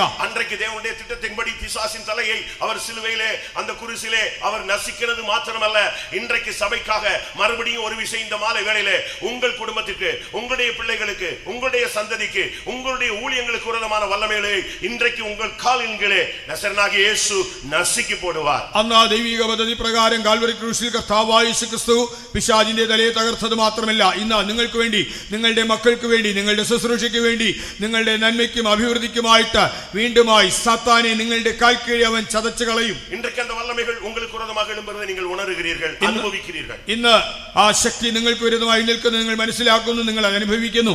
பலவிதமான சக்திகள் போராடுகிறதை நீங்க பார்க்கலாம். പലവിധ ശക്തികൾ പോരാടുന്നത് കാണാം. முந்தைய காலங்களில் நீங்க பெந்தேகோஸ்தே சபைகள்ல பாத்தீங்கன்னு சொன்னா பிசாசு பிடிச்சு ஆடுறவங்களை அதிகமா பார்க்கலாம். മുൻകാലങ്ങളിൽ പെന്തക്കോസ്ത് സഭകളിൽ പിശാച് പിടിച്ചാടുന്നവരെ ധാരാളം കാണാം. அது ஒரு ஊழியம் மாதிரி நம்ம ஆட்கள் செஞ்சுக்கிட்டு இருந்தாங்க. നമ്മുടെ ആളുകൾ അതൊരു ശുശ്രൂഷയായി ചെയ്തുകൊണ്ടിരുന്നു. ஆனா இப்போ எந்த பிசாசும் ஆடுறது இல்ல, அது அமைதியா இருந்து தன்னுடைய ஒர்க் மட்டும் எல்லாருக்குள்ளேயும் பண்ணிக்கிட்டு இருக்கிறதாக நான் உணர்கிறேன். എന്നാൽ ഇന്ന് പിശാച് അങ്ങനെ ആടാറൊന്നുമില്ല, അത് മൗനമായിരുന്ന് മിണ്ടാതിരുന്ന് തന്റെ പ്രവൃത്തി ചെയ്തുകൊണ്ടിരിക്കുന്നതെന്ന് മനസ്സിലാക്കുന്നു. அதான் ஒரு பாஸ்டர் சொன்னாரு, ஆடுற பிசாசை துரத்திடலாம், இந்த ஆடாம உள்ள இருந்து வாழ்க்கையவே ஆடிக்கொண்டிருக்க இதுதான் ரொம்ப கஷ்டம்னு சொன்னாரு. അതാണ് ഒരു പാസ്റ്റർ പറഞ്ഞത്, ഇങ്ങനെ ആടുന്ന പിശാചിനെ നമുക്ക് എളുപ്പത്തിൽ പുറത്താക്കാം, എന്നാൽ ഇങ്ങനെയൊന്നും ചെയ്യാതെ അകത്തിരുന്നു കൊണ്ട് മനുഷ്യനെ നിയന്ത്രിക്കുന്ന ദുരാത്മാവിനെ നമുക്ക് എന്തെങ്കിലും ചെയ്യുവാൻ പ്രയാസമാണ്. உங்களுடைய ஊழியம், உங்களுடைய வாழ்க்கை, உங்களுடைய குடும்பம், உங்களுடைய சந்ததி, இதுக்கு விரோதமாக பல வல்லமைகள் போராடுகிறது நீங்கள் உணர முடியும். നിങ്ങളുടെ ശുശ്രൂഷ, നിങ്ങളുടെ കുടുംബം, നിങ്ങളുടെ ജീവിതം, നിങ്ങളുടെ തലമുറകൾക്ക് വിരോധമായി പലവിധമായ ശക്തികൾ പോരാടുന്നത് മനസ്സിലാക്കാം. ലൂക്കാ 13:16 பார்க்கும் பொழுது சாத்தான் 13 வருஷமாக 18 வருடமாக கட்டப்பட்ட ஒரு நிலவரத்தில் ஒரு பெண்ணை நாம் பார்க்கிறோம். அவளும் ஃபெய்த்தோம்ல தான் இருந்தாள். ലൂക്കോസ് 13:16 വായിക്കുമ്പോൾ സാത്താൻ 18 കൊല്ലം ബന്ധിച്ചിരുന്നതായ ഒരു സ്ത്രീയെ നമുക്ക് കാണുവാൻ കഴിയുന്നുണ്ട്. അവളും ഈ കൂട്ടായ്മയിൽ തന്നെയായിരുന്നു. 2 കൊരിന്ത്യർ 12 அதிகாரத்திலே ஒரு பிரதான அப்போஸ்தலனாகிய பவுல் பேசுகிறார். என்ன சொல்லுகிறார்? என்னுடைய சரீரத்தில் ஒரு முள் இருக்கு, அது சாத்தானுடைய தூதன், அது என்னை குட்டிக்கிட்டே இருக்கிறது என்று ஒரு தெய்வீகமான மனுஷன் பேசுகிறான். அவனுடைய ஊழியத்தை சரியா செய்ய விடாம அந்த வல்லமைகள் குட்டி கொண்டிருந்ததாக சொல்லுகிறார். 2 കൊരിന്ത്യർ 12 അധ്യായത്തിൽ അപ്പോസ്തലന്മാരിൽ പ്രധാനിയായ വിശുദ്ധ പൗലോസ് ഇങ്ങനെയാണ് പറയുന്നത്, എന്റെ ശരീരത്തെ കുത്തുവാനായിട്ട് ഒരു സാത്താന്റെ ദൂതനുണ്ട്. തന്റെ ശുശ്രൂഷ നന്നായി ചെയ്യുവാൻ കഴിയാതെ വേണം അത് ശ്രേഷ്ഠനായ വ്യക്തിയുടെ ജീവിതത്തിലും പിശാച് പോരാടിക്കൊണ്ടിരുന്നു. நீங்கள் எந்த நிலவரத்தில் வந்திருந்தாலும் இன்றைக்கு தேவன் உங்களுக்கு கொடுக்கிற வசனத்தை நீங்கள் பிடித்துக் கொள்ளுங்கள். சாத்தானை உங்கள் காலின் கீழில் இந்த கூட்டம் முடியறதுக்குள்ளே நசுக்கி போடுவார் என்று நான் വിശ്വസിക്കുന്നു. നിങ്ങൾ വന്നത് ഏതവസ്ഥയിലാണെങ്കിലും നിങ്ങൾക്ക് ലഭിക്കുന്നതായ വചനത്തെ മുറുകെ പിടിച്ചുകൊള്ളുക. ഈ യോഗം അവസാനിക്കും മുമ്പേ ദൈവം സാത്താനെ നിങ്ങളുടെ കാൽ കീഴെ ചതച്ചു കളയുമെന്ന് ഞാൻ വിശ്വസിക്കുന്നു. 1 தெசலோனிக்கேயர் 2 அதிகாரம் 18 வசனத்திலே பவுல் பேசுகிறார், எனக்கு ஊழியம் செய்ய ரொம்ப வாஞ்சை இருக்கிறது, ஆனால் சாத்தானோ உங்கள் பகுதியிலே வந்து ஊழியம் செய்ய விடாமல் என்னை தடை பண்ணினான் என்று அவர் பேசுகிறார். 1 തെസ്സലോനിക്കർ 2:18 വിശുദ്ധ പൗലോസ് ഇങ്ങനെയാണ് പറയുന്നത്, എനിക്ക് അവിടെ വന്ന ശുശ്രൂഷ ചെയ്യുവാൻ വളരെ താല്പര്യമുണ്ട്, എന്നാൽ ഞാൻ അവിടെ വന്ന് ശുശ്രൂഷ ചെയ്യാതെ വേണം സാത്താൻ എന്നെ തടുത്തുകൊണ്ടിരിക്കുന്നു. ஒவ்வொரு இடங்களிலும் வித்தியாசமான பிரசங்கங்கள் பண்ணப்படுகிறது. ഓരോ സ്ഥലങ്ങളിലും വളരെ വ്യത്യസ്തമായ പ്രസംഗമാണ് ചെയ്യുന്നത്. ஒரே வசனத்தை ஒவ்வொரு ஊழியர்களும் தங்களுக்கு கொடுக்கப்பட்ட கிருபையின்படி வெளிப்படுத்தலின்படி தேவன் சொல்லுகிற அந்த திட்டத்தின்படி அவர்கள் பிரசங்கிக்கிறார்கள். ഓരോ വചനവും ശുശ്രൂഷകർ തങ്ങൾക്ക് ലഭിച്ചിരിക്കുന്നതായ കൃപയ്ക്കും വെളിപ്പാടിനും ദൈവത്തിന്റെ പദ്ധതിക്കും അനുസരിച്ച് വ്യത്യസ്തമായ നിലയിൽ പ്രസ്താവിക്കുന്നു. ஒரு பாஸ்டர் சொன்னார், ஒவ்வொரு பாஸ்டரும் ஒவ்வொரு பாம்பாட்டி மாதிரின்னு சொன்னார். ഒരു പാസ്റ്റർ പറഞ്ഞു, ഓരോ പാസ്റ്ററും ഓരോ പ്രാസംഗികനും ഒരു പാമ്പ് പിടുത്തക്കാരനെ പോലെ. பாம்பாட்டி ஒவ்வொரு சபையில வந்து ஒவ்வொரு டிசைன்ல வினோதமா ஊதிக்கிட்டே போவான், ஆனா இந்த பாம்பு தான் செவி கொடுக்கிறது இல்ல அப்படிம்பாரு. അതെ, പാമ്പ് പിടുത്തക്കാരനെ പോലെ ഓരോ പാസ്റ്ററും ഓരോ സഭയിൽ വന്ന് വ്യത്യസ്തമായ നിലയിൽ അവരത് പറഞ്ഞിട്ട് പോകുന്നു, എന്നാൽ ഈ പാമ്പ് അത് കേൾക്കുന്നില്ല. இன்றைக்கு அநேகர் பிரசங்கத்தை கேட்கிறோம், ஆனால் நடக்கிறது என்ன? இந்த சாத்தான் வந்து ரொம்ப டெக்னிக்காக அந்த வசனத்தை எடுத்துட்டு போயிடுறான்.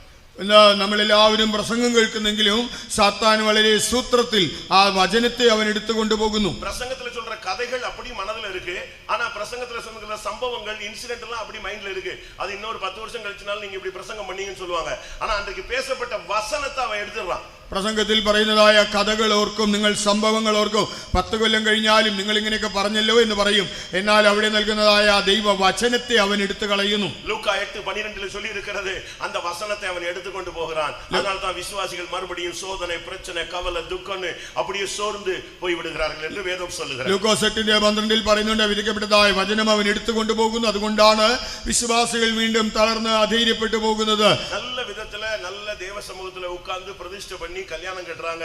அவர்களுக்குள்ள மறுபடி மிஸ் அண்டர்ஸ்டாண்டிங் வருகிறதை எங்கள் சபையில பார்க்க முடியும். നല്ല വിധത്തിൽ പ്രതിഷ്ഠിക്കപ്പെട്ടതായ നിലയിൽ തീരുമാനങ്ങൾ എടുത്ത് വിവാഹിതരാകുന്നു. പിന്നീട് അവരുടെ ജീവിതത്തിൽ പ്രശ്നങ്ങൾ വരുന്നത് നമുക്ക് കാണാം. മത്തായി 13:39 சொல்லி இருக்கிறது, காளையை பிசாசு விதைத்து விடுகிறார். மிஸ் அண்டர்ஸ்டாண்டிங்ல குடும்பங்கள் சிதைந்து போய் விடுகிறது. മത്തായി 13:39 യേശു പറയുകയാണ്, ശത്രു കള വിതയ്ക്കുന്നു, അതുകൊണ്ട് തന്നെ തെറ്റിദ്ധാരണകളാൽ കുടുംബങ്ങൾ ഛിന്നിക്കുന്നു. இன்றைக்கும் அவன் வித்தியாசமான உபதேசங்களை பேசுகிறதை நாம் பார்க்கலாம். ഇന്നും വിചിത്രമായ ഉപദേശങ്ങൾ അവൻ പറയുന്നത് കാണാം. 1 தீமோத்தேயு 4:1 பார்க்கும் பொழுது பிசாசின் உபதேசங்கள்ங்கற ஒரு சப்ஜெக்டே அங்க சொல்லப்பட்டிருக்கிறது. 1 தீமோத்தேயுസ് 4:1 ഭൂതങ്ങളുടെ ഉപദേശം എന്നൊരു വിഷയം തന്നെ കാണാം. இது உள்ளே வரும் பொழுது இச்சை என்ற பெயரிலே உள்ளே வருகிறார். ഇതകത്ത് വരുമ്പോൾ മോഹം എന്ന രൂപേണ വരുന്നു. 2 தீமோத்தேயு 2 அதிகாரம் 26 வசனத்தில் பார்க்கும் பொழுது பிசாசின் இச்சையின்படி செய்ய அவனால் பிடிபட்டு இழுக்கப்பட்டிருக்கிற ஒரு கூட்டம் என்று வேதம் சொல்லுகிறது. 2 தீமோத்தேயுസ് 2 അധ്യായം 26 വാക്യത്തിൽ വായിക്കുമ്പോൾ പിശാചിന്റെ മോഹങ്ങളെ നിറവേറ്റേണ്ടതിന് അവനാൽ ബന്ധിക്കപ്പെട്ടിരിക്കുന്ന ഒരു കൂട്ടം എന്ന് കാണാം.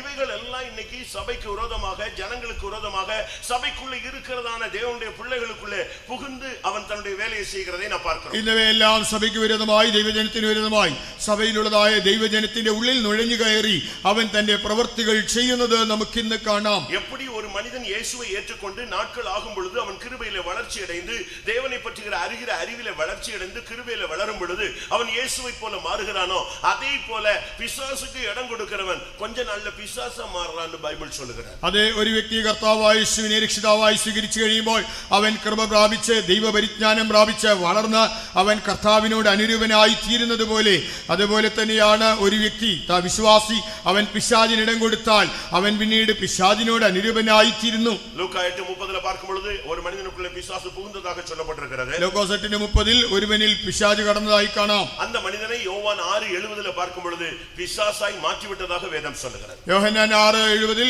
ആ മനുഷ്യനെ പിശാചായി തന്നെ മാറ്റിയെന്ന് കാണാം. കർത്തരുடைய பரிசுத்த நாமத்துக்கு மகிமை உண்டாகட்ടെ. കർത്താവിന്റെ വിശുദ്ധ നാമത്തിന് മഹത്വം ഉണ്ടാകട്ടെ. இந்த வல்லமைகளை மேற்கொள்ள நமக்கு என்ன இருக்கிறது? ഈ ദുഷ്ടശക്തികളെ കീഴ്പ്പെടുത്തുവാൻ നമുക്ക് എന്താണുള്ളത്? നമുക്ക് தேவன் என்ன கொடுத்திருக்கிறார்? ദൈവം നമുക്ക് എന്ത് തന്നിട്ടുണ്ട്? അവൻ നശിക്കുന്നത് മാത്രമല്ല, സഭ அந்த வல்லமையை நசுக்க வேண்டும். അവൻ അതിനെ ചതച്ചത് മാത്രമല്ല, സഭയും അതിനെ ചതയ്ക്കണം. உங்கள் கால்களின் கீழே, നിങ്ങളുടെ കാൽ കീഴെ, ஒவ்வொரு ஊழியக்காரனுடைய கால்களுக்கு கீழே, ஒவ்வொரு விசுவாசிகள் அபிஷேகம் பெற்றவங்களுடைய கால்களுக்கு கீழே அவர் கொண்டு வந்து விடுவாரு.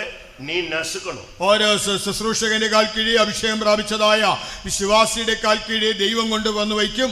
ചതച്ചു കളയേണ്ടത് നിങ്ങളാണ്. ഒരു വല്ലമയാണ് മനുഷ്യൻ ഒരു തന്റെ മകനെ കൂപ്പിട്ട് ഇവനെ ശത്രുവെ തുണ്ടാടി പോട് എന്ന് சொன்னா അവൻ ഭയந்து പോയി മുടിയാതെന്ന് சொல்லிட்டான். ഒരു ശക്തനായ മനുഷ്യൻ തന്റെ മകനെ വിളിച്ച് ശത്രുവിനെ വെട്ടിക്കളയാൻ പറഞ്ഞപ്പോൾ അവൻ പേടിച്ച് വിറച്ച് എന്നെ കൊണ്ട് പറ്റില്ല എന്ന് പറഞ്ഞു. ஆனா யோசுவா என்ன செய்தான்? എന്നാൽ യോശുവ എന്ത് ചെയ്തു? യുദ്ധ അധിപതികളെ കൂപ്പിട്ട് ശത്രുക്കളെ കീഴെ പടുക്ക വെച്ച് തലയ്ക്ക് മേലെ കഴുത്ത് മേലെ കാൽ വയ്യേ, ഇതേ പോലെ എല്ലാ ശത്രുക്കൾക്കും കർത്തർ செய்வார் എന്ന് சொன்னான். തന്റെ സൈന്യത്തിലെ പ്രമാണിമാരെ വിളിച്ച് ശത്രുക്കളുടെ കഴുത്തിന്മേൽ കാലുവയ്ക്കിച്ച് ചവിട്ടുവാൻ പറഞ്ഞു. ഇതുപോലെ എല്ലാ ശത്രുക്കളെയും ദൈവം കീഴാക്കി തരുമെന്നും പറഞ്ഞു. നമുക്ക് இந்த வல்லமைகளை மேற்கொள்ள அதிகாரம் இருக்கிறது என்பதை நீங்கள் விசுவாசி. ഈ ദുഷ്ടശക്തികളെ കീഴ്പ്പെടുത്തുവാൻ നമുക്ക് അധികാരമുണ്ടെന്നുള്ളത് വിശ്വസിക്കുക. മത്തായി 10:1 பார்க்கும் பொழுது ஒவ்வொரு ஊழியர்களுக்கும் சத்துருவின் சகல வல்லமைகளை மேற்கொள்ள இல்லாவிட்டால் துரத்த அதிகாரம் என்று சொல்லப்பட்டிருக்கிறது. മത്തായി 10:11 വായിക്കുമ്പോൾ ഓരോ ശുശ്രൂഷകനും ശത്രുവിന്റെ സകല ബലത്തെയും ചവിട്ടുവാൻ അധികാരമുണ്ടെന്ന് കാണാം. அதை நீங்கள் சரியான விதத்தில் விசுவாசிக்க வேண்டும். അത് ശരിയായി നിങ്ങൾ വിശ്വസിക്കുക. சத்துருவின் சகல வல்லமைகளை, நமக்கு இவைகளுக்கு மேல என்ன வல்லமை இருக்கிறது என்பதை நான் உங்களுக்கு சொல்ல விரும்புகிறேன். ശത്രുവിന്റെ സകല ബലത്തെയും ചവിട്ടുവാൻ നമുക്ക് അവയുടെ മേൽ എന്ത് ബലമുണ്ടെന്ന് അധികാരമുണ്ടെന്ന് പറയട്ടെ. இந்த வல்லமைகள் நமக்குள்ளே இருந்து பயங்கரமாக போராடும். ഈ ശക്തികൾ നമ്മുടെ ഉള്ളിലിരുന്ന് പലവിധമായി പോരാടും. ஒரு சிலருடைய கண்களை குருடாக்கி விடுகிறது, ചിലരുടെ കണ്ണിനെ കുരുടാക്കും, சிலரை செவியை கேட்க விடாம ஆக்கிறது, ചിലരെ ബധിരരാക്കും, சிலருடைய வாய் பேச விடாம ஆக்கிறது. ചിലരെ ഊമന്മാരാക്കും. அது உலக பிரகாரமாக. അത് ലോകപ്രകാരം. ஆனால் ஆவிக்குரிய விதமாக இன்னைக்கு நம்முடைய தேவனுடைய ஜனங்கள் அநேகர் பிசாச அதட்ட கூட சக்தி இல்லாம, வாயை திறந்து பிரைசிங் பண்ண முடியாம, நல்ல சத்தமா அந்நிய பாஷை பேச முடியாம, அவனை எதிர்த்து ஒரு வசனம் சொல்ல சக்தி இல்லாம போய் விடுகிறார்கள். இவர்கள் ஆவிக்குரிய ஊமையர்கள். ഇന്ന് നമ്മുടെ ജീവിതത്തിൽ നോക്കുമ്പോൾ വിശ്വാസികൾ അവർ അന്യഭാഷ പറയുവാൻ കഴിയില്ലാത്തവരായിട്ട്, അല്ലെങ്കിൽ പിശാചിനെ ശാസിക്കുവാൻ കഴിയില്ലാത്തവരായിട്ട്, സ്തോത്രം ചെയ്യാൻ കഴിയില്ലാത്തവരായിട്ട്, അവനെ വത്സിക്കുവാൻ കഴിയില്ലാത്തവരായിരിക്കുമ്പോൾ ഇവർ ആത്മീക നയമിട്ട് ഊമന്മാരാകുന്നു. இன்னைக்கு அநேக தேவனுடைய பிள்ளைகளுக்கு கர்த்தருடைய சத்தம் கேட்கல. ഇന്ന് അനേകർക്ക് ദൈവശബ്ദം കേൾക്കാൻ കഴിയുന്നില്ല. ஏசாயா 50 அதிகாரம் சொல்லுகிறது, கர்த்தராகிய தெய்வம் என் செவிகளை திறந்தார் என்று சொல்லி இருக்கிறார். 50 വായിക്കുമ്പോൾ യഹോവയായ കർത്താവിന്റെ ചെവികളെ തുറന്നിരിക്കുന്നു. இன்னைக்கு அநேகருடைய இன்னைக்கு தரிசனமே சபைக்குள்ள இல்ல. ഇന്ന് സഭയിൽ ദർശനമേ ഇല്ല. காரணம் என்ன? കാരണം എന്ത്? ஏலியின் காலமாக இருக்கிறது என்று நீங்கள் நினைக்கிறீர்கள். നിങ്ങൾ ചിന്തിക്കും ഇത് ഏലിയുടെ കാലമെന്ന്. பிரத்யட்சமான தரிசனம் இல்லாத ஒரு காலம் தான் விழுகையின் காலம். യഹോവയുടെ ദർശനം നേരിട്ടില്ലാത്ത ഒരു കാലമാണ് വീഴ്ചയുടെ കാലം. ലൂക്കാ 11:14 ஊமையான ஒரு மனிதனை நீங்கள் பார்க்கலாம். ലൂക്കോസ് 11:14 ഊമനായ ഒരു മനുഷ്യനെ കാണാം. മത്തേയു 12:22 ஊமையும் குருடுமான ஒரு வல்லமை தாக்கின ஒரு மனிதனை பார்க்கலாம். മത്തായി 12:22 ഊമനും കുരുടനുമായ ദുരാത്മാവ് ബാധിച്ചതായ ഒരു മനുഷ്യനെ കാണാം. മാർക്ക് 9:25 ஊமையும் செவிடுமான ஒரு ஸ்பிரிட் தாக்கின ஒரு ஆளை நீங்க பார்க்கலாம். മാർക്കോസ് 9:25 ഊമനും ബധിരനുമായ ദുരാത്മാവ് ബാധിച്ച ഒരു മനുഷ്യനെ കാണാം. അതിന്റെ ശരിயான അർത്ഥം என்ன? ഇതിന്റെ എല്ലാം ശരിയായ അർത്ഥം എന്താ? പിശാച് ഒരു തന്ത്രமாக ഉൻ ദർശനത്തെ എടുത്തിറാൻ. പിശാച് വളരെ സൂത്രത്തിൽ നിന്റെ ദർശനങ്ങളെ എടുക്കുന്നു. നിങ്ങളുടെ ചെവി അടച്ചിറാൻ. കർത്തരുടെ വാർത്തയെ കേൾക്കാൻ വിടാമ. ദൈവശബ്ദം കേൾക്കാതെ വണ്ണം നിങ്ങളുടെ ചെവി അടയ്ക്കുന്നു. ദേവനെ തുതിക്ക വിടാമൽ അഭിഷേകത്തിൽ നിറമ്പി അന്യഭാഷ പേശ വിടാമൽ നിങ്ങളുടെ വായെ കട്ടുகிறாൻ. ദൈവത്തെ സ്തുതിക്കാതെ അന്യഭാഷയിൽ സംസാരിക്കുവാൻ കഴിയാതെ വണ്ണം വായെ ബന്ധിക്കുന്നു. എന്നാൽ ഇവകളെ മേൽക്കൊള്ള നമുക്ക് അധികാരം ഇരിക്കുന്നു. എന്നാൽ ഇതിനെല്ലാം കീഴടക്കുവാൻ നമുക്ക് അധികാരമുണ്ട്. കർത്തരുടെ പരിശുദ്ധ നാമത്തിക്ക് മഹിമയുണ്ടാകട്ടെ. കർത്താവിന്റെ വിശുദ്ധ നാമം മഹത്വപ്പെടുമാറാകട്ടെ. യേശു இந்த வல்லமையை பல விதங்களிலே மேற்கொண்டதை நீங்கள் வேதத்திலே பார்க்கலாம். കർത്താവായ യേശു ക്രിസ്തു പല നിലകളിൽ ഈ ശക്തികളെ ജയിച്ചതായി ബൈബിളിൽ കാണാം. നാം அதை പ്രാക്ടീസ് பண்ண முடியாத നമുക്ക് அந்த ட்ரைனிங் கொடுக்கிறார். നാം അത് പ്രായോഗികമാക്കുവാൻ നമുക്കും പരിശീലനം നൽകുന്നു. இன்னைக்கு நம்மில் अनेகர் அதை பயிற்சி செய்கிறதே இல்ல. എന്നാ നമ്മൾ അനേകർ അത് പരിശീലിക്കുന്നില്ല. യേശു ക്രിസ്തു இந்த உலகத்துல வந்ததுக்கு பல நோக்கம் இருக்கிறது. அதனுடைய ஒரே நோக்கம், முதல் நோக்கம், அவனுடைய ஸ்திரீயின் வித்தானவர் அவன் தலையை நசுக்குவார். കർത്താവായ യേശു ലോകത്തിൽ വന്നതിന് പല ഉദ്ദേശങ്ങളുണ്ടെങ്കിലും അതിൽ പ്രധാനപ്പെട്ടതായ ഉദ്ദേശം എന്നത് സ്ത്രീയുടെ സന്തതി പിശാചിന്റെ തലയെ തകർക്കും. യേശു ക്രിസ്തു இந்த உலகத்தில் இருந்த பொழுது பிசாசு பிடித்தவர்கள் அநேகர் அவரை சந்திக்க ஆரம்பித்தார். കർത്താവായ യേശു ക്രിസ്തു ലോകത്തിലായിരുന്നപ്പോൾ ഭൂതബാധിതരായ അനേകർ അവന്റെ അടുക്കൽ വന്നു. அதை எப்படி அவர் சந்தித்தார்? താൻ എങ്ങനെയാണ് അതിനെ നേരിട്ടത്? உங்களுடைய வாழ்க்கையிலும் இப்படிப்பட்ட சூழ்நிலைகள் வரும் பொழுது நீங்கள் அதை எப்படி எதிர்கொள்வது? നിങ്ങളുടെ ജീവിതത്തിൽ ഇങ്ങനെയുള്ളതായ സാഹചര്യങ്ങൾ വരുമ്പോൾ എങ്ങനെ നേരിടാം? മത്തേയു 7:22 பார்க்கும் பொழுது മത്തായി 7:22 அங்கே வேதம் சொல்லுகிறது அவர் தன்னுடைய நாமத்தினாலே அந்த வல்லமைகளை துரத்துகிறார். തന്റെ നാമത്തിൽ അവൻ അതിനെ പുറത്താക്കുന്നെന്ന് കാണാം. இல்லாவிட்டால் மார்க் 16:17 நீங்கள் பார்க்கலாம், என்னுடைய நாமத்தில் அவர்கள் பிசாசுகளை துரத்துவார்கள். മാർക്കോസ് 16:17 കാണുമ്പോൾ എന്റെ നാമത്തിൽ അവർ ഭൂതങ്ങളെ പുറത്താക്കും. ஆண்டவருடைய நாமம் என்கிறது ஒரு பெரிய சக்தி, ஒரு ஆயுதம். കർത്താവിന്റെ നാമം ഒരു വലിയ ശക്തിയുള്ള ആയുധം. கர்த்தருடைய நாமம் பலத்த துருகம். യഹോവയുടെ നാമം ബലമുള്ള ഗോപുരം. அந்த நாமம்ங்கற அந்த இயேசு அங்கற அந்த வேட நீங்க அதனுடைய வேல்யூ தெரியாம தான் நம்ம எல்லாரும் சாதாரண மனிதர்களை போல வாழ்ந்து கொண்டிருக்கோம். ആ യേശു എന്നതായ നാമത്തിന്റെ മൂല്യം, ശക്തി തിരിച്ചറിയാൻ കഴിയാത്തതുകൊണ്ട് നാം സാധാരണ മനുഷ്യരെ പോലെ ജീവിക്കുന്നു. இந்த உலகத்துல நாம் இந்த புதிய ஏற்பாட்டு காலத்துல 21ஆம் நூற்றாண்டுல நாம் நிற்க வேண்டுமானால், நிர்மூலமாகாமல் நிற்கணும்னா இயேசுவின் நாமத்தை நாம் சரியாக கையாள வேண்டும். ഈ ലോകത്തിൽ ഈ 21ആം നൂറ്റാണ്ടിൽ ഈ പുതിയ നിയമകാലയളവിൽ നാം മുടിഞ്ഞു പോകാതെ നിൽക്കണമെങ്കിൽ നാം കർത്താവായ യേശുവിന്റെ നാമത്തെ ശരിയായ നിലയിൽ വിനിയോഗിക്കണം. മത്തേയു 8:16 യേശു சொல்றார், வார்த்தையினாலே நான் அவனை துரத்துகிறேன். മത്തായി 8:14 യേശു പറയാണ്, വാക്കുകൊണ്ട് അവനെ പുറത്താകുന്നു. ஒரு தேவனுடைய பிள்ளை வசனத்தை வச்சு தான் பிசாசை மேற்கொள்ள முடியும். ഒരു ദൈവ പൈതലിന് പിശാചിനെ വചനം കൊണ്ടേ തോൽപ്പിക്കാൻ കഴിയും. வெளிப்படுத்தல் 12ஆம் அதிகாரத்தில் பார்க்கும் பொழுது சாட்சியின் வசனத்தினாலும் அவனை மேற்கொண்டார்கள், ஜெயித்தார்கள் என்று வேதம் சொல்லுகிறது. വെളിപ്പാട് 12ആം അധ്യായത്തിൽ വായിക്കുമ്പോൾ തങ്ങളുടെ സാക്ഷ്യവചനം ഹേതുവായി അവനെ ജയിച്ചു എന്ന് കാണാം. ஒரு நீங்க ஜட்ஜிட்ட நீங்க போனீங்கன்னா, கோர்ட்டுக்கு போனீங்கன்னா ஒவ்வொரு பாயிண்ட வச்சு தான் அவருக்கு விடுதலையும் கொடுப்பாரு, இல்லனா தண்டனையும் கொடுப்பாரு. ഒരു കോടതിയിലെ ജഡ്ജിയുടെ അടുക്കൽ പോയാൽ താൻ നിയമത്തിലെ ഓരോ പോയിന്റുകൾ വെച്ചുകൊണ്ടാണ് ഒന്നുകിൽ ശിക്ഷിക്കുക അല്ലെങ്കിൽ വിട്ടയക്കുക. ஆண்டவர் நம்மை நியாயம் தீர்க்கும்போது கூட இந்த வசனத்தை வச்சு தான் அவனை நியாயம் தீர்ப்பேன்னு சொல்றாரு. കർത്താവ് നമ്മെ വിധിക്കുമ്പോഴും ഈ വചനം വെച്ചാണ് ന്യായം വിധിക്കുന്നതായിട്ട് പറയുന്നത്. நாமும் கூட இந்த வல்லமைகளை எதிர்த்து நிற்கும் பொழுது வசனத்தை வச்சு தான், வார்த்தையினால தான் இயேசு துரத்தினார். நாமும் வசனங்களை சரியாக யூஸ் பண்ணணும். കർത്താവായ യേശു വാക്കുകൊണ്ട് വചനം കൊണ്ട് അവനെ പുറത്താക്കിയത് കൊണ്ട് നാമും പിശാചിനോട് എതിർത്ത് നിൽക്കുമ്പോൾ ഈ ദൈവവചനത്തെ ശരിയായിട്ട് ഉപയോഗിക്കണം. യേശു என்ற நாமத்தை நீங்க யூஸ் பண்ணி பாருங்க. യേശു എന്ന നാമം ഉപയോഗിക്കുക. பாஸ்டர் அருள்தாஸ் அவர்கள் முதல் பிசாசை துரத்தின பொழுது, പാസ്റ്റർ അരുൾദാസ് അവர்கள் ആദ്യമായി പിശാചിനെ പുറത്താക്കിയപ്പോൾ போய் ஒண்ணும் துரத்தல, താൻ പോയി പുറത്താക്കിയില്ല. வீட்டுல உட்கார்ந்து இருந்தார். താൻ വീട്ടിലിരുന്നു. அவங்க தெருவுல ஒரு ஆளுக்கு பிசாசு பிடிச்சு ஆடிட்டு இருந்துச்சு. അവിടെ റോഡിൽ ഒരാൾ പിശാച് പിടിച്ചാടിക്കൊണ്ടിരുന്നു. அந்த பிசாசை துரத்துறதுக்கு என்னதான் உனக்கு செய்யணும்னு അതിട്ട് പോയി അതിട്ടே क्वेश्चन பண்றாங்க.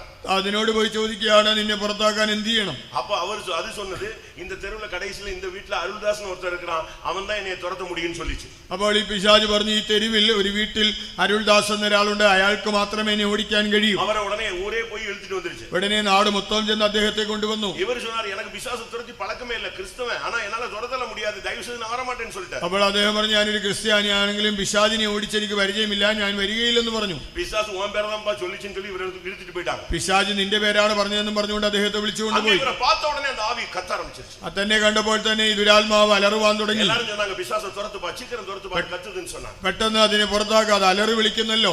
இவர் சொன்னார் எனக்கு எப்படி துரத்துன்னு தெரியல. അപ്പോൾ അദ്ദേഹം പറഞ്ഞു എനിക്കറിഞ്ഞുകൂടാ. ஆடிக்கிட்டு இருந்த பிசாசு சொல்லிச்சு இயேசுவின் நாமத்துல போன்னு சொல்லி நான் போயிடுறேன், அதுதான் எனக்கு கடைசி டைம்னு சொல்லிச்சு. അപ്പോൾ ആടിക്കൊണ്ടിരുന്ന പിശാച് പറഞ്ഞു യേശുവിന്റെ നാമത്തിൽ പോയെന്ന് പറഞ്ഞാൽ ഞാൻ പൊക്കോളാം, അതാണ് എന്റെ അവസാന സമയം. அதனால அவர் சாட்சியில சொல்லுவாரு பிசாசை துரத்த எனக்கு சொல்லி கொடுத்தது பிசாசு தான். അതുകൊണ്ട് അദ്ദേഹം സാക്ഷിയിൽ പറയും പിശാചിനെ ഓടിക്കാൻ എന്നെ പഠിപ്പിച്ചത് പിശാച് തന്നെയാണ്. യേശുവിൻ നാമം, യേശുവിൻ വാர்த்தை ഇവകളെ നിങ്ങൾ ഉപയോഗിച്ച് ഇൻട്രയിലിருந்து പ്രാക്ടീസ് பண்ணுங்க. യേശുവിന്റെ നാമം, യേശുവിന്റെ വചനം ഉപയോഗിച്ച് നിങ്ങൾ അത് പ്രായോഗികമാക്കുക. മത്തായി 12:28 യേശു ദേവന്റെ ആവിയാൽ ഞാൻ പിശാചുകളെ തുരത്തുகிறேன் എന്ന് പേശിനാർ. മത്തായി 12:28 വായിക്കുമ്പോൾ ദൈവാത്മാവിനാൽ ഭൂതങ്ങളെ പുറത്താക്കുന്നു. ശരിയായ അഭിഷേകത്തിൽ നിങ്ങൾ നിന്നീங்கன்னா എந்த വല്ലമേ നിൽക്ക முடியாது. ശരിയായ അഭിഷേകത്തിൽ നിങ്ങൾ നിന്നാൽ നിങ്ങൾക്കെതിരായി ഒരു ദുഷ്ടശക്തിയും നിൽക്കുകയില്ല. ലൂക്കാ 4:1 பார்க்கும் பொழுது യേശു പരിശുദ്ധാവിൽ നിറഞ്ഞവരാக போனார், അവരെ ശോധിக்க முடியாத அந்த വല്ലമേ വന്നത് മൂന്ന് വിഷയം അവന്റെ തലയെ നസിക്കി തുരത്തി വിട്ടാർ. ലൂക്കോസ് 4:1 വായിക്കുമ്പോൾ യേശു പരിശുദ്ധാത്മാവ് നിറഞ്ഞവനായി പോയി 3 പ്രാവശ്യം പരീക്ഷകൻ അവനെ പരീക്ഷിച്ചു, അപ്പോഴെല്ലാം അവന്റെ തലയെ തകർത്തയച്ചു. കർത്താവിന്റെ പരിശുദ്ധ നാമത്തിற்கு മഹിമ ഉണ്ടാവதாக. കർത്താവിന്റെ വിശുദ്ധ നാമത്തിന് മഹത്വം ഉണ്ടാകട്ടെ. ലൂക്കാ 11:20 നിങ്ങൾ பார்க்கும் பொழுது ലൂക്കോസ് 11:20 യേശു சொல்கிறார் நான் தேவனுடைய விரலினாலே பிசாசுகளை துரத்துவேன். യേശു പറയാണ് ദൈവത്തിന്റെ വിരൽ കൊണ്ട് ഭൂതങ്ങളെ പുറത്താക്കും. സിലുവയിൽ ആണിയടിക്കപ്പെട്ട കരം, அந்த பரிசுத்தமான கரம் படும் பொழுது அந்த வல்லமை ஓடினது. ക്രൂശിൽ ആണി തറയ്ക്കപ്പെട്ടതായ വിശുദ്ധമായ നിർമ്മലമായ കരം തൊടുമ്പോൾ ദുഷ്ടശക്തി ഓടിപ്പോകുന്നു. യേശുവിൻ വിരൽ വരുമാനാൽ எந்த பிசாசு செய்வன ஏவல் மந்திரம் எதுவுமே நிக்காது. യേശുവിന്റെ വിരൽ വരുമെങ്കിൽ ഏതുവിധമായ പൈശാചിക ശക്തികളോ ആഭിചാരമോ ക്ഷുദ്ര പ്രയോഗമോ അവിടെ നിൽക്കുകയില്ല. யாத்திராகமம் 8:19 வசனத்தை பார்க்கும் பொழுது പുറപ്പാട് 8:19 அங்க என்ன சொல்லப்பட்டிருக்கிறது? അവിടെ എന്താണ് പറയുന്നത്? மோசேக்கு விரோதமாக அந்த பார்வோனுடைய அந்த ஜோசியக்காரர்கள், சூனியக்காரர்கள், மந்திரவாதிகள் எல்லாம் பிரயத்தனம் பண்ணுகிறார். ഫറവോന്റെ മന്ത്രവാദികളും ആഭിചാരകന്മാരും അവിടെ മോശയ്ക്കെതിരായി വന്ന് നിൽക്കുന്നു. மோசே ஒன்று செய்தால் அதையே மந்திரத்தில் செய்வது. മോശ എന്തെങ്കിലും ചെയ്താൽ അവരും മന്ത്രവാദം കൊണ്ട് അത് ചെയ്യും. அப்படியானால் தேவனும் மந்திரமும் ஈக்குவல்ங்கற மாதிரி அவங்க காட்டிக்கிட்டே வந்தாங்க. അപ്പോൾ ദൈവവും ഈ മന്ത്രവാദവും എല്ലാം തുല്യം തന്നെയെന്ന് അവർ അവിടെ കാണിച്ചുകൊണ്ടിരുന്നു. யாத்திராகமம் 8:19 வரும்போது എന്നാൽ പുറപ്പാട് 8:19 அங்க ஒண்ணும் பலிக்கல.